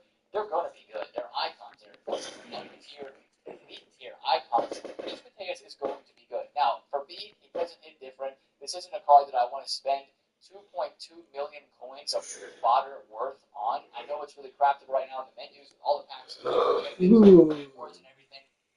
But for me, I would much rather use this on maybe Kevin De Bruyne or maybe the Billy SBC that I'm still unsure about doing. But if Mateus is somebody that you want to get done, absolutely go ahead and go and do it. I think this SBC should have been 300,000 to 400,000 coins cheaper than it was, but at least it's there a decent option to have. And he is a good card. He's absolutely one of the greatest midfielders in this game, especially with the power shot and the other playstyles that he has. But for me, it's just a skip. Now, the other SBC that was making the most waves yesterday was the 88 plus mixed icon player. But guys, they went above and beyond what they had done before. It was the 87 plus mixed icon pick, and they also made it cheaper. I believe last time it was an 88 rated squad here in the second option, and now it's an 87.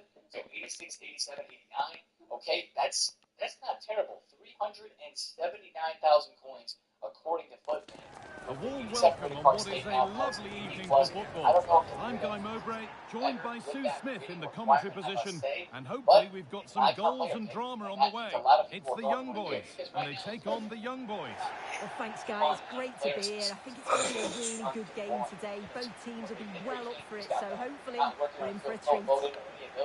None of the icons interest you, then where else would you access That's brought a whistle and a free kick. Fun place to put it. Now, personally, I'm still going to go into a guaranteed player SBC. Here's how the Young Boys line up today. But, you know, well, they it's a look fun like they're place set to up in a be 3-5-2, which looks quite defensive like from we the talked off. about fodder. It'll be You interesting said to see. yesterday, It's a pretty good save by the keeper. Selling the high sort of maneuver, and of course, he did deliver better SBC. So, where did fodder prices go? Delivered. They went up. But guys, Not the fodder best of prices clearances. now almost going extinct because EA did that.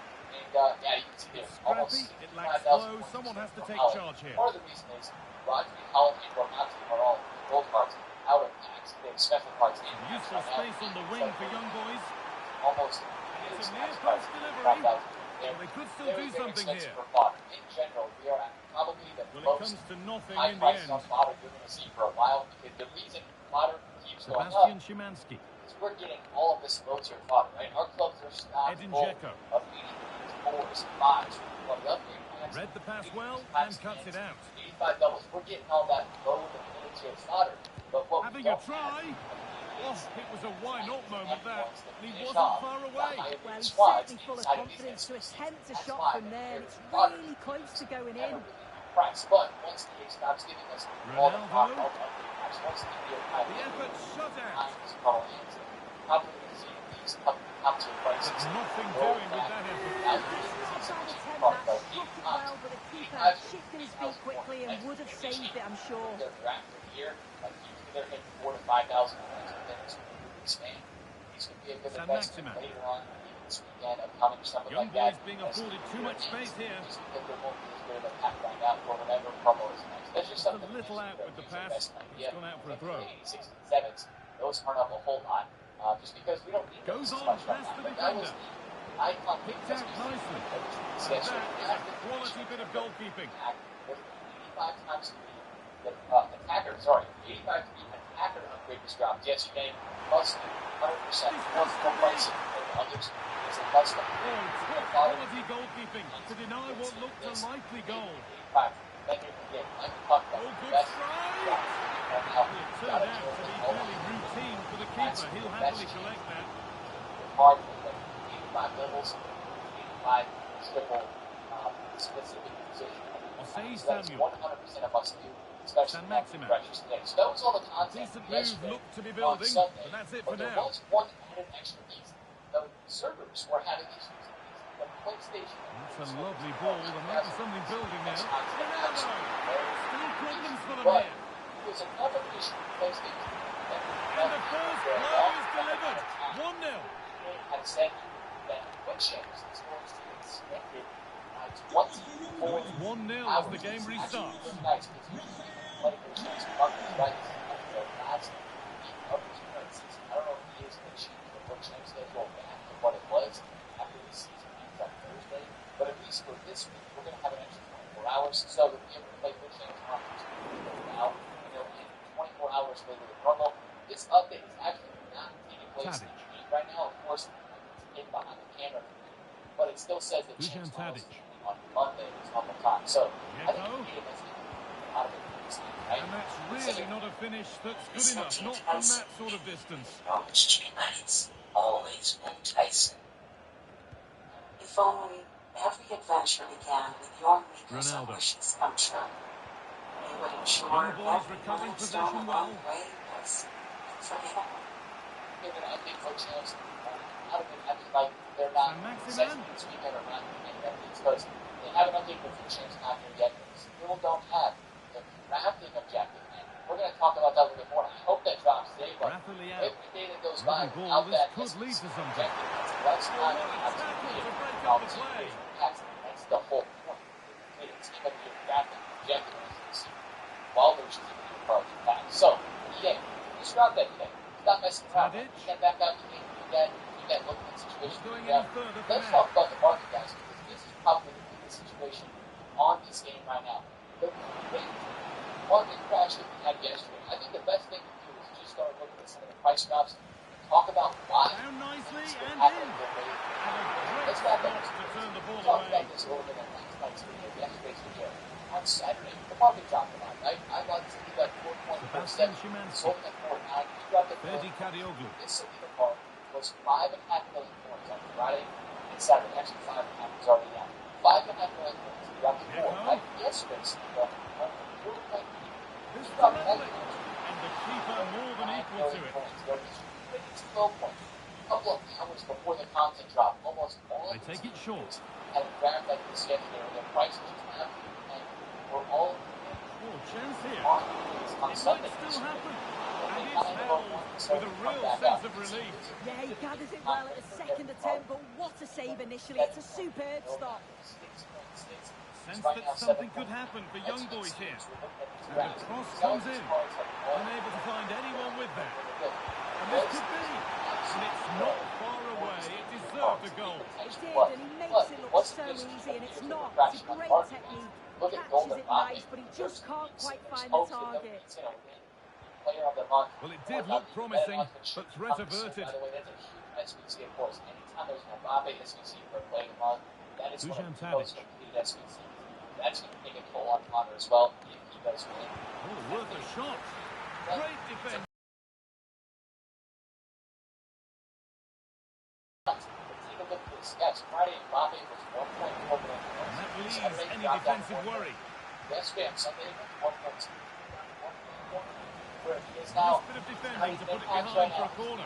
here is impacts, but the whole entire market is dropping because of these team of the year parts dropping. Against playing it Really, in. there's two reasons why the market is dropping as much as it is and why it's affecting the whole entire market. The first one is anytime you have pain selling guys, it just creates Could a whole turn lot out of to be a really good ball. You're starting to see player prices just get undercut, selling cards, and that just creates kind of this bad action, undercut, sell, get the cards out, and that just creates a whole lot of panic, especially when the cards are actually out, as they were, overpriced. Earlier in the weekend, right before Body was like 5 million points. So the ball moving for the second period. Hopefully we're in store for much of the same. Takes it on. Oh, really good save that was. Over it comes. It's only halfway clear. Looks like something building there, but no longer. There's a chance for the breakaway here. And that's where it ends.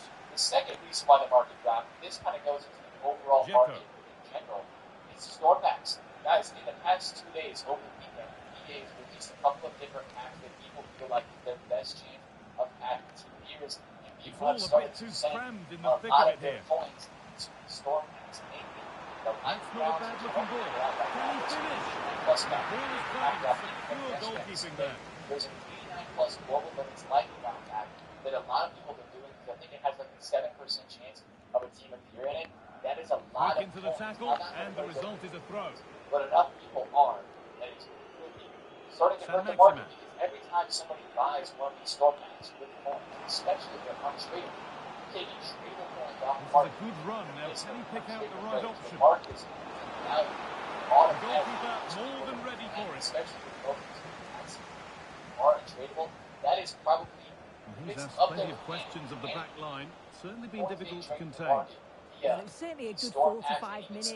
Obviously got the goal to put them in front, but he's looked lively throughout too. Hopefully see a little bit more of that in the second half. So these cards, one of those why not moments, and we've just seen why not. I'm not sure why he's gone for goal there, Guy. It's the wrong option.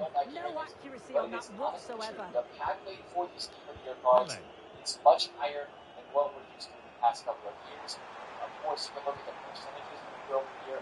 Those. This is a positive move from young boys. Not quite fully away here. Or maybe he was distracted, but that's a miss. Well, it's nowhere near in the end, but praise has to go to how well they defend this.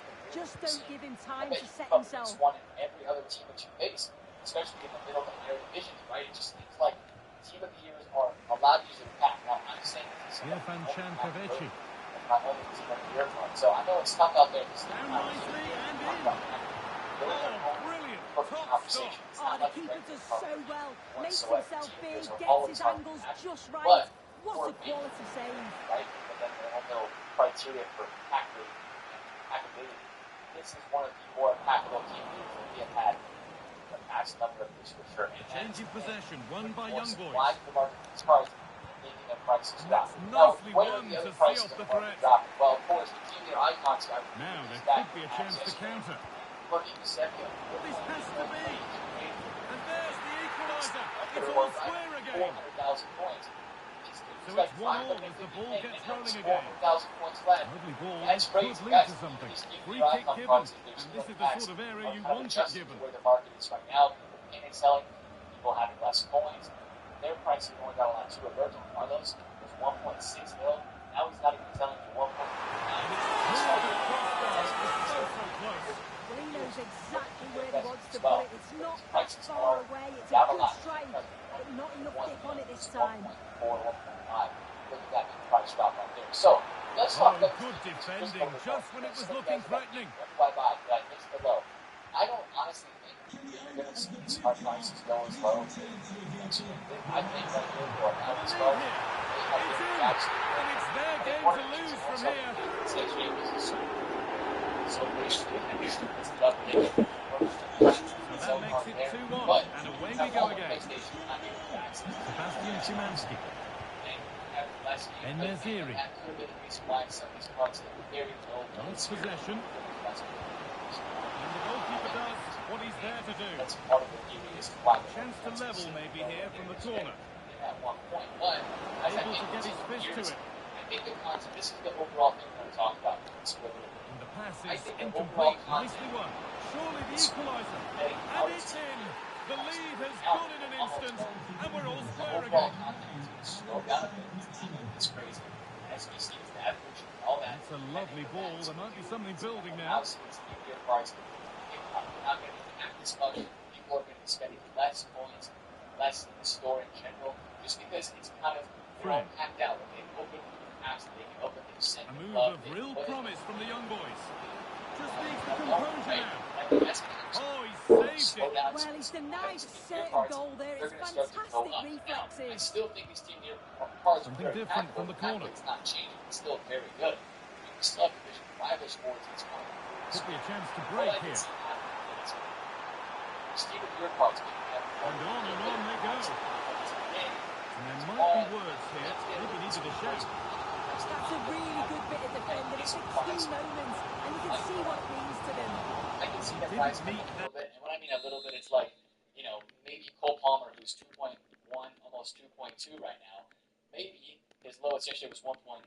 Maybe he goes back to like 2.2, 2.3, you know? If people really start buying, then you can see these cards kind of inch back up a little bit more. And of course, these cards have a lot of demand, so they could keep climbing, but I do think that once we get to Thursday, we saw how much Thursday impacted these Team of the Year cards, specifically tradable 85-plus player picks that were a part of the weekend. Look at this. Cardinal Helm is very expensive. Routine for the goalkeeper. 2.3 down to 1.8 just with rewards. That's why we keep saying we have to keep these Team of the Year cards in contact normal promos. The young boys with good width here. These cards drop. They could start dropping on Wednesdays. People settle to premiere. Could get it over now. So I think that's a lovely cut inside. Wednesday, Thursday, probably have a dip.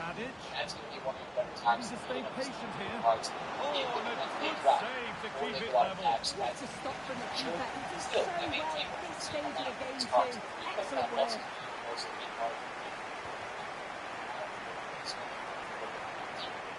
But it did look promising, but threat averted. What we saw a little bit of care in possession wouldn't go amiss here. There's a chance for the breakaway here. So that's kind of something to watch for. We want to buy a team of the year.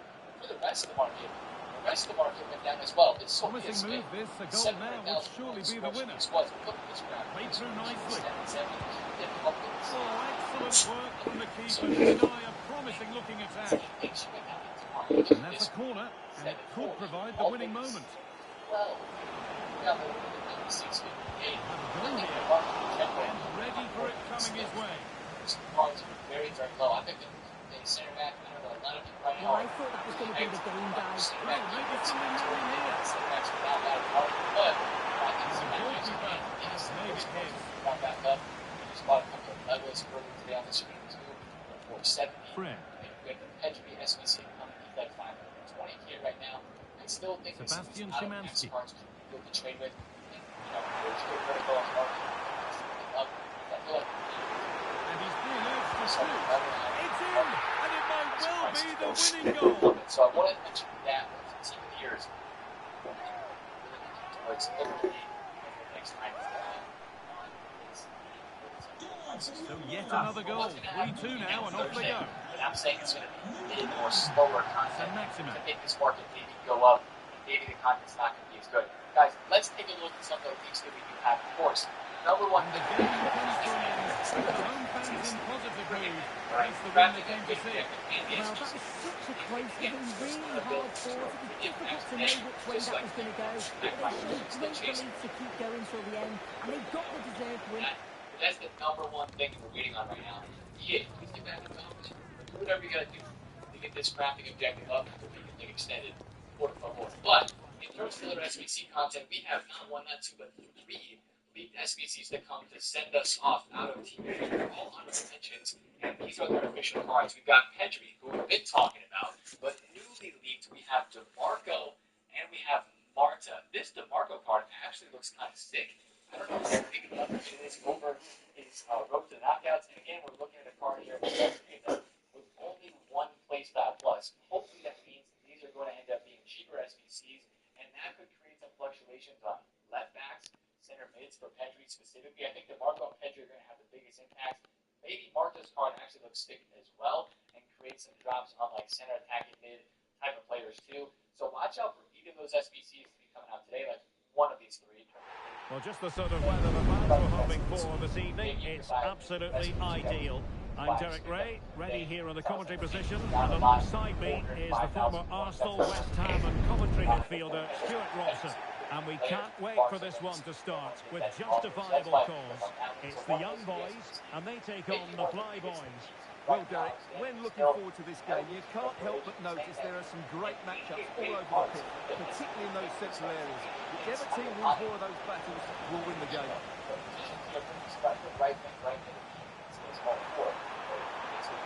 it could be on from here. There it is. A delightful start to this match. Just what they were hoping for. Matteo DamMan. One thing I do want to mention, guys, is I'm cutting it down to the wire very close, but and played in. Terrific block there. Can he put it away? And keeping it out with a block. GgNoRaGe. Crucial piece of defending. But watch out for this. Regain possession. There. So, that's how coming SBT's evolution. Last thing I want to talk about Martinez. And the flag is up. Offside. Well, that's just a lack of awareness. He's clearly in an offside position. Already closing him down here. The final one for the big event in February for the final, and we'll have a champion. But today it's Matteo DamMan. Clean challenge. Oh, he's left his marker for dead. Cristiano Ronaldo waiting. Technical excellence to finish that one off. Wonderful to have that in your repertoire. So the ball rolling again. 2-0 the score.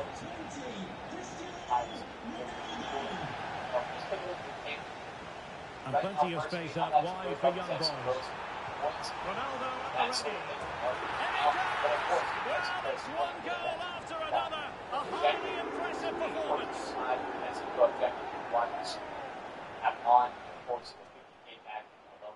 So that is something that is absolutely worth watching out for. And again, guys, I think with the market kind of crash and the panic that we've had on some of these cards, like for me, I tend to start trading a little bit more, maybe more than you guys as well. Spending a lot of this is looking rather comfortable for them. 3-0. The more I grow the tools I use to grow the business, it's getting harder to make changes in the organization. Martinez.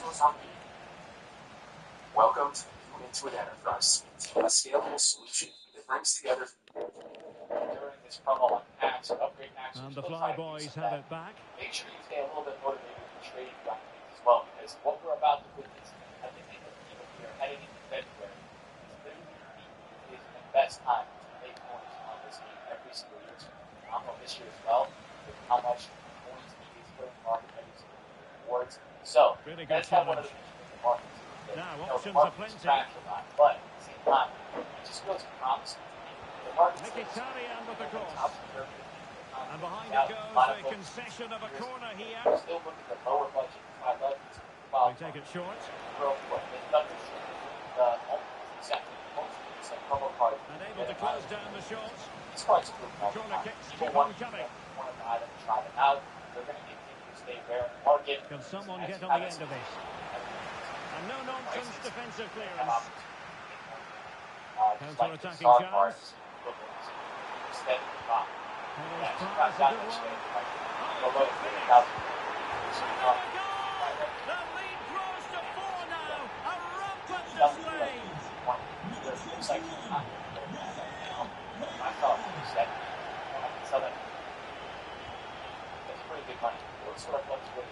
Varela. And the referee sensibly allowing them to carry on, advantage with them. Jackson Mark. So that's a big thing. I know Mark Jackson big. Able to get his body in the way. Today, we'll continue to watch out for crashes and the prices. Fine pass from McManaman. Could it be Cristiano Ronaldo? Home delay by the keeper. Corner given. His prices holding. So that's a big thing. And there's the delivery. So you guys today for an upgrade The corner conceded. What can they do with this one? one tackle, 81 times. Well, capable of a better clearance than that. Magnificent challenge to win it back. Nope. All right, that's it. Have a great Monday. Mkhitaryan. Mkhitaryan.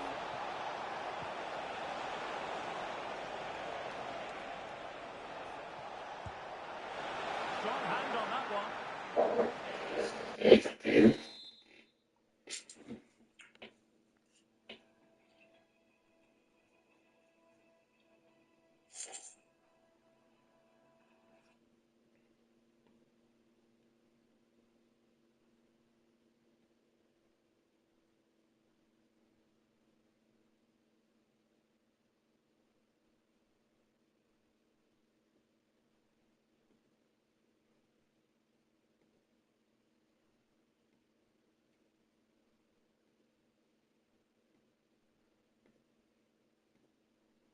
What's going on, everybody? Hope you're all having a fantastic day. Now, ladies and gentlemen, the other day I was scrolling through Twitter, and I saw something from Nick Merckx, a little claim on the Call of Duty community. Now, ladies and gentlemen, I'll be honest with you guys. I think the vast majority of you all will probably agree with what Nick Merckx has to say here. But I'm going to be real with you guys. I'm going to come to the Call of Duty community's defense on this one and try to play a little bit of defense. I know I'm going to get, again, roasted and destroyed for doing such a thing, but I think there are legitimate answers to what Nick Merckx, has here. But ladies and gentlemen, of course, before we go and dive deep, if you guys are interested in more content just like this, don't forget to subscribe and hit that bell. It goes daily here at 8 morning Eastern Time. And of course, all the support means the world to me, the likes, the dislikes, the comments. You guys know I love it all, and I love interacting with you guys as well, so I really appreciate it. And of course, last but not least, we do stream Monday through Saturday over on Twitch, starting between 12 to 1 p.m. Eastern Time. And this Saturday, today, we're doing OG COD. So, of course, if you guys are interested in seeing any OG Call of Duty games, Call of Duty 2 up to the jetpacks, tune into my stream. Like I just said, it's going to probably be up around like 12 to 1 p.m. Eastern Time. Now, ladies and gentlemen, as you can see right here from Jake Lucky over on Twitter saying, they should obviously don't care. Why should they? Majority of these guys just playing all day. They're not giving him any breathing room. Nick Merckx is hoping to stop playing. They want actual change. Now, of course, said a lot of guys are but he couldn't quite keep the shot down. Guys, I said I think there's some good defensive points. Now, when Nick Merckx says this, there's two different sides. Well, as those stats tell us, their attacking play today has been exceptional. Defenders have come out at the right time, the midfield have completely dominated the game, and the front player's movement has been excellent. Every good player pops on the knee. Rather congested in the middle of the park. So, now, I don't know where I can start. I guess I can start with the content. Well, not too far away at all. But getting underneath it ever so slightly. I don't think it's being fair. Because in reality, for content creation, you really have to find your niche. Nick Merckx is in a very special spot. No matter what game he goes to, no matter what game he gravitates towards, he's going to fall. He's going to make a ridiculous amount of money probably. He's going to have tons of followers. Could be dangerous. And she is in here. Possibilities. And there it is, a goal.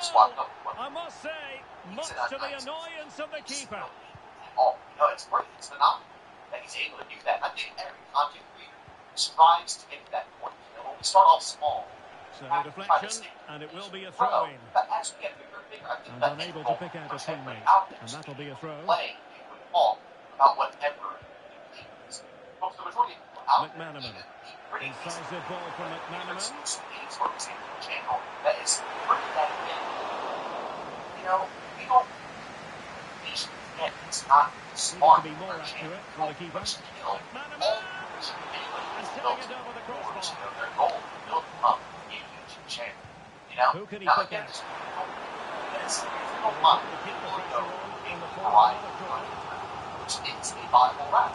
Throw that way. But it's a slow route. The best way to build other, conditions. I don't know how it is for finance. I don't know how it is for tech. But when it comes to gaming, I've tried this multiple times before, and even on this channel, I did of my time out of the way to discuss. I'll talk about strength in tech. But you know what? That's really fun. I took that back.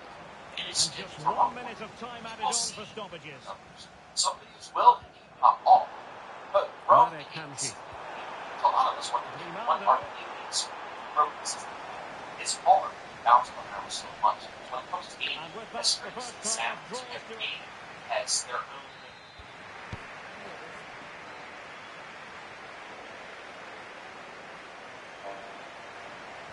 Away they go again. Second half is underway here. And every single time you branch out to another game, you lose people in the game, you lose people in the game, people don't want to stick into a niche as a smaller creator. You just kind of grow. Yeah, that makes sense. But again, that's a lot of companies. They don't have that opportunity that he necessarily has. You know what I'm saying? He has the freedom to go wherever he wants to go, play whatever he wants to play, and he knows for a fact, no doubt whatsoever. Transfer, it's going to be doing perfectly fine. So, it's rough, but it's the truth. And again, for a lot of content creators, we want to see games. We are all new fans. So, of course, we enjoy playing games. I've said many times before, I actually really Black Ops 6. Black Ops 6 is that bad of a title. There's just other things that are holding back, but as a Call of Duty fan, I want to see it survive. I want to see it improve. I want to critique the things that actors are doing, but at the same time, I want to critique how Travis handled the game. How Call of Duty but I for many others, where he only took numbers on his game, or adding numbers or games, then the numbers really plummet in like they are right now for Black Ops 6. We don't make of anything. What makes up Call of Duty, what allows actors to do, is as not the game. We literally have no sense in have fun. Don't look at it. Don't watch it. Call of Duty is a big project. Hendrik Mkhitaryan. They don't have to log into social media to hear about it. They're going to look on their TV. It's going to get first that pops up. They'll say, look. Room to run on the wing for the young boys. Those are the ones that make up the message of Call of Duty. And also, their money is what is going to final decide back. Not the players, especially the ones who have plenty of negative things to say about what's going on in Call of Duty. And also, to go ahead and add this in here as well. Coming away with the ball. Good vision from Hamsik. After this fallout, all that traffic's going on, and they still want to end Black Ops 6. Played Black Ops 6. Plays all the titles. Honestly, lost custody of the ball here. Checks. And you cannot argue with a hat-trick. Simply unstoppable today. I understand that he needs it. Thuram. It's kind of strange. Plenty of support here. Or, Martinez. Better love so much. The franchise that love so much. You can play it. I think love so much. But on the other hand, make checks for this game. Probably partially promoted and I don't know. It just seems a little sketchy. But this model is more so to defense of this is what you have. Obviously, don't play. This is also content as well. I think it's for everybody as a whole. But there's genuinely no other games. Like, that's a really good just one. it's now. Me, myself, personally, I love all games. I play actions like Rainbow, Valorant, Cisco, even other, mid-games, like Wilson, I think, 5 games from Circumstance, which is great. Wilson, Squad, LF Loops, Arcade, it's a fine. I believe all different types of enemies. Even third person games. I used to play Uncharted multiplayer. Trying to pick out a teammate. Multiplayer. I love As a Fortnite. defender, that will sit you down to the ground. Playing Abadi Pele. Fortnite, I dabbled in building because I had a couple of things, so I fell off. I was right Steve on the drop. McManaman. Still, you know, whatever. PUBG when I was third person, first person, I used to love playing that, and I still enjoy that after first person. I love all over all the fights. There is not a single game out there competition. There's some alternatives. The alternatives just don't. Deliver it with accuracy? It's Read it well, cleared it well. So there's nothing else to really branch out. Again, in content creations, you have to try to stick with that niche of those games. Branch out. It's different. It's going to affect that algorithm automatically. But again, well, it looks so promising, but it all comes to nothing. Ashley enjoys this product. Where do you want to go? I'm trying to get him. Well, that's a good effort. He struck it really well. He's so unlucky. Battle years. I'm trying to get rewarded for that stuff. Brilliant Again, high it press. doesn't scratch that ball. Turan? It just doesn't. The keeper's There hand are does the trick. no, but what a sport situation. It's fine. It's perfectly safe. Since they have the ball, the referee playing advantage here. And of course, it didn't. He has teammates around him.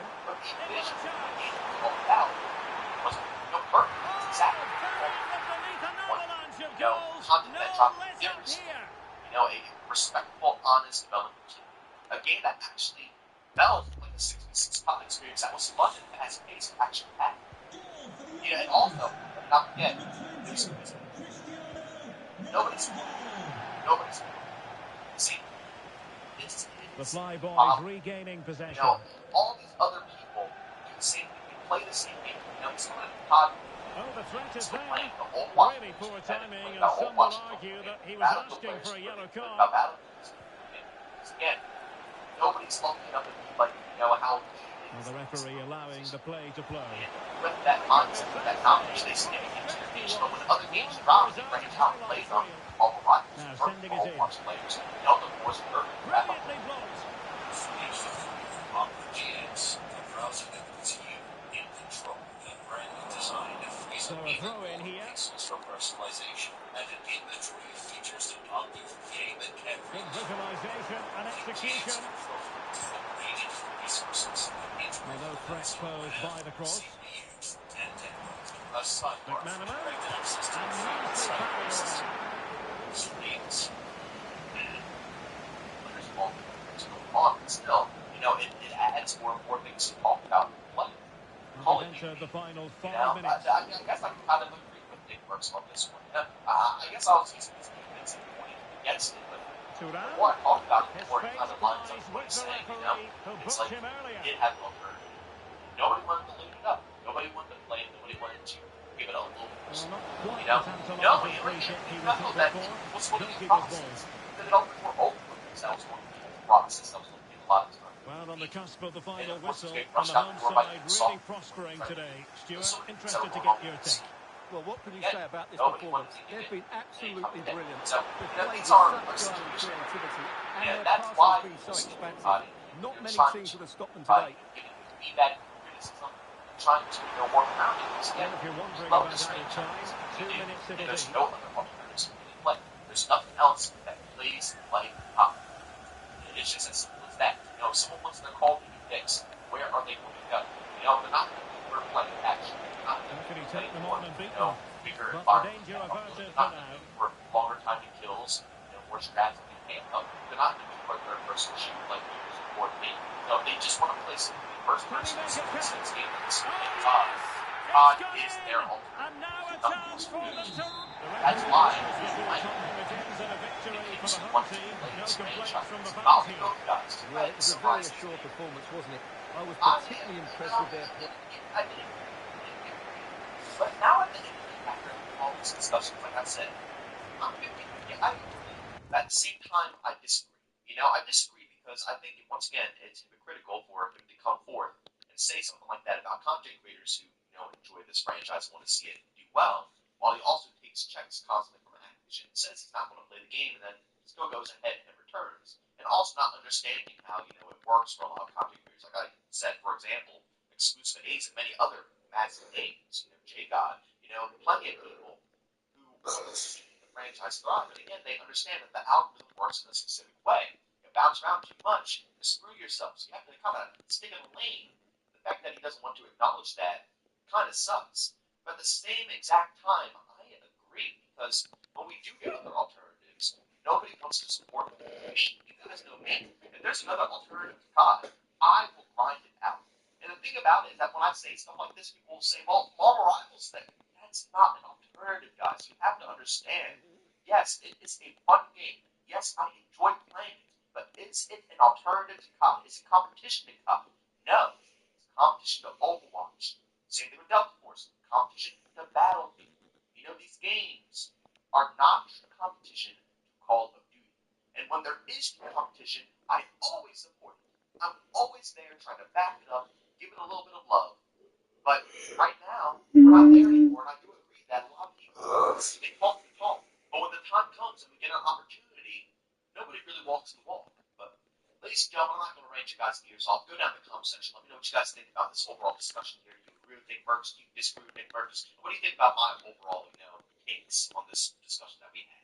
But as always, ladies and gentlemen, if you enjoyed today's video, leave a like. If you hated it, leave a dislike. Don't forget to subscribe and hit that bell. It goes daily here at 8 Eastern Time. And as always, if you guys are interested in any of my live streams, I do stream Monday through Saturday over on Twitch. You guys find a link to that channel down in the description of this video. But as always, thank you for tuning in. I'll see you on the next one. Peace out.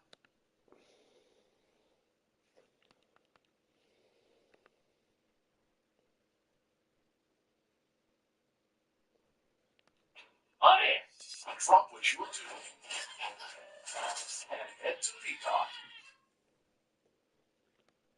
Wix, one platform, any website, unlimited creation. Describe your needs and goals, and AI will transform your tailored brief into a unique website that's ready to perform. What's going on, everybody? Hope you're all having a fantastic day.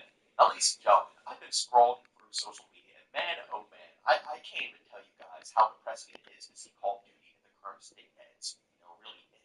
I'm not talking about gameplay or anything of that sort. I'm talking about chat. Ladies and gentlemen, talking to one another has always been one of the highest points when it comes to the Call of Duty experience. Some of the most popular clips that you see on social media on Call of Duty are people either trash talking one another, just all different types of craps.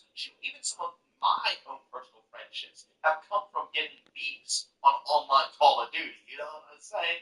It's always been a prime moment for COD, but we have entered a very dark age of communication. And ladies and gentlemen, we just have to go ahead and discuss something here. But guys, before we go ahead and if you guys are interested in more content just like this, don't forget to subscribe to that bell. It goes daily here at 8 Eastern Time. And of course, if you guys are interested in my live streams, I do stream Monday through Saturday over on Twitch, starting between 12 to 1 p.m. Eastern Time. Of course, you guys find a link to that channel down in the description of this video.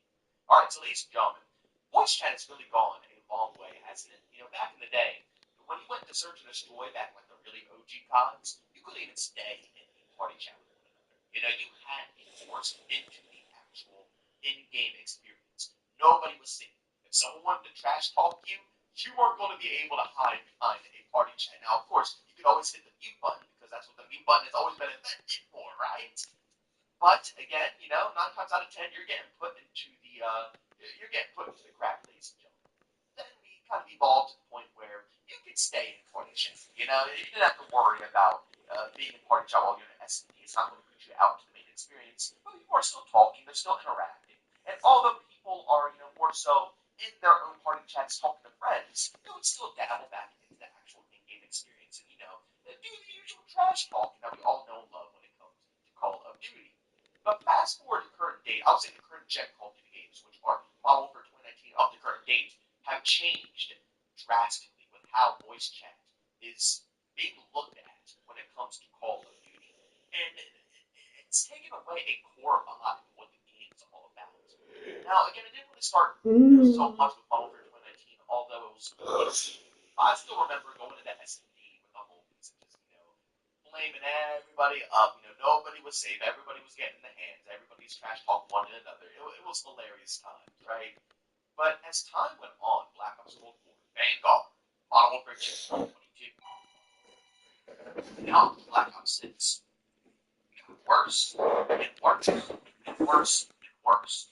And the lobbies are getting quieter and quieter and quieter. And I understand during my streams, I don't have my voice chat enabled whatsoever. I usually keep it off. But when I do hop on, off hours, and I want to try to indulge a little bit, I keep it on, and nobody really discusses anything. Nobody really talks. And when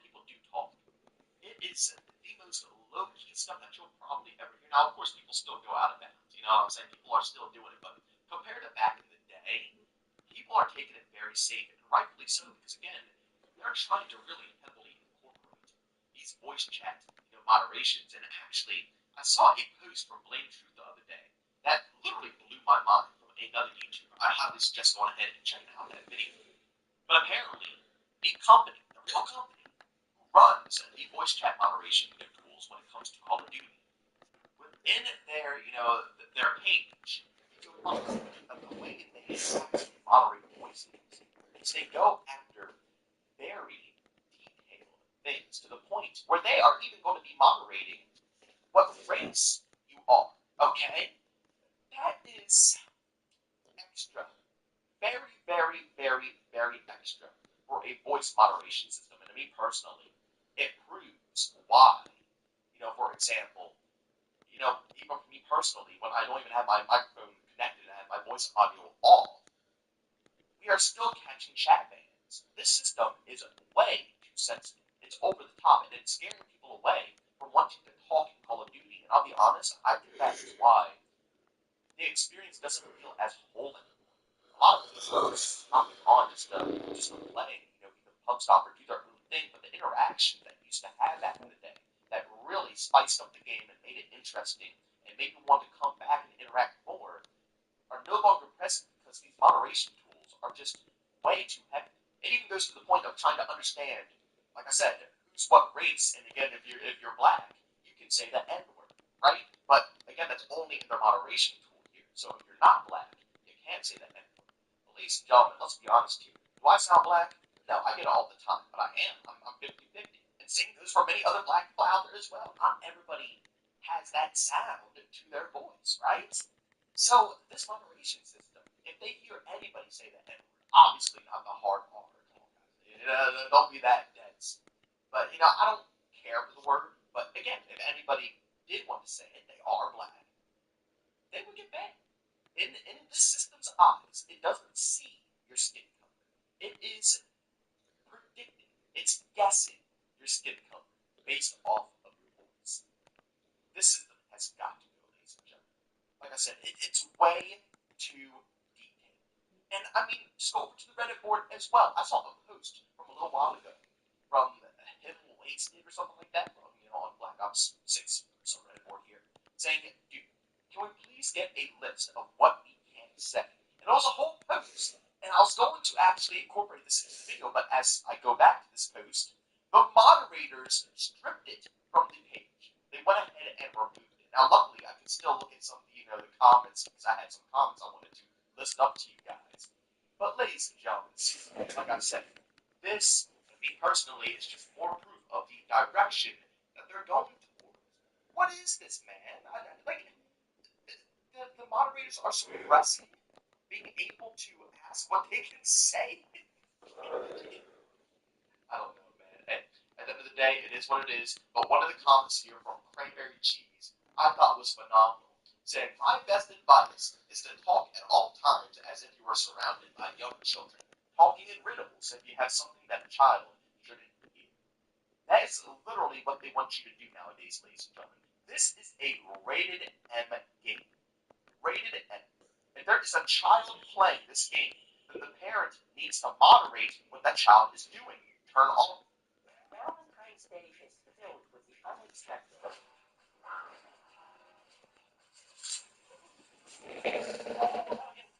On voice chat, so they need players. If they're allowed to play that game, they have to be moderated, because guess what? It's rated M.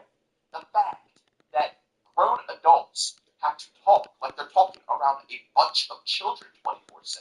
And this is the general mindset, right? This is what everybody is thinking nowadays. Nobody goes into Call of Duty besides a select few and actually talks anymore.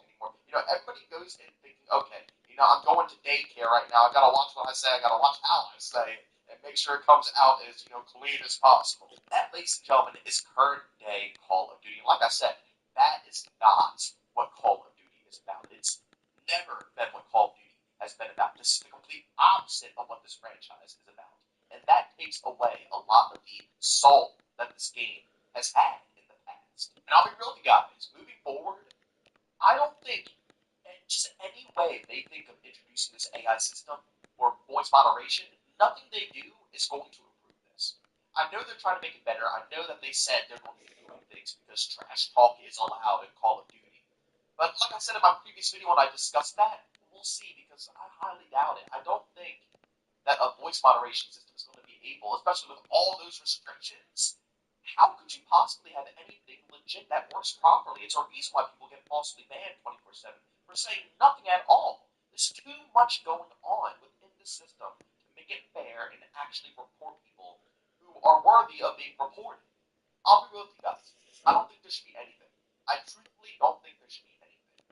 The most that you should be able to have to deal with is, you can report a clan tag, you can report a name, but in all reality, I feel like you should just mute them.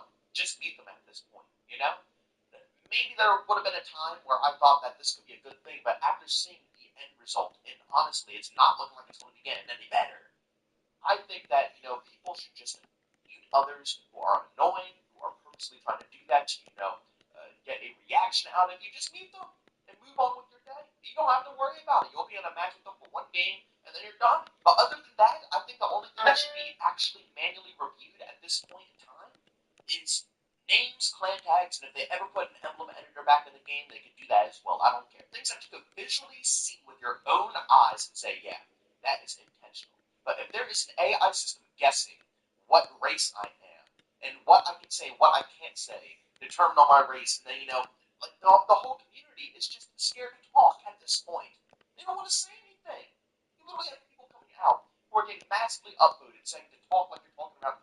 Guys, we've gotten into a dark time, God. I think that it just needs to be stripped. I don't know. You guys can think of how they handle the AI system, but in all reality, I think it should just be removed and just, keep the report system a little simpler.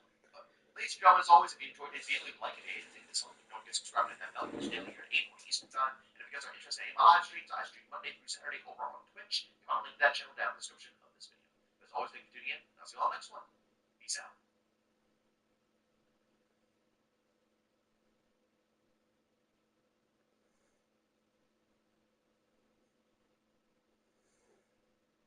Everything the light touches is your canvas. Starting create markers. Disney's Mufasa the Lion King, now playing only in theaters. Artworks.com. You get access to over 1 million quality arts. No, that's not the speed. You see Brian Johnson posting his son's boner statistics and comparing them with his own boner stats. Yes, actually. I even have that pulled up right here. Matt sent me this last night. So Brian Johnson, the immortal vampire searching for the fountain of youth, he posted his penis leaderboard here. Nighttime erection data from my 19-year-old son and me. His duration is 2 minutes longer than mine. Raise children to stand tall, be firm, and be upright. How inspirational. And then we have the Wiener Wikipedia. I mean, I've been saying, I think Brian Johnson's work is overall a net positive, because he's just this guinea pig for humanity where he tries everything to make himself younger and combat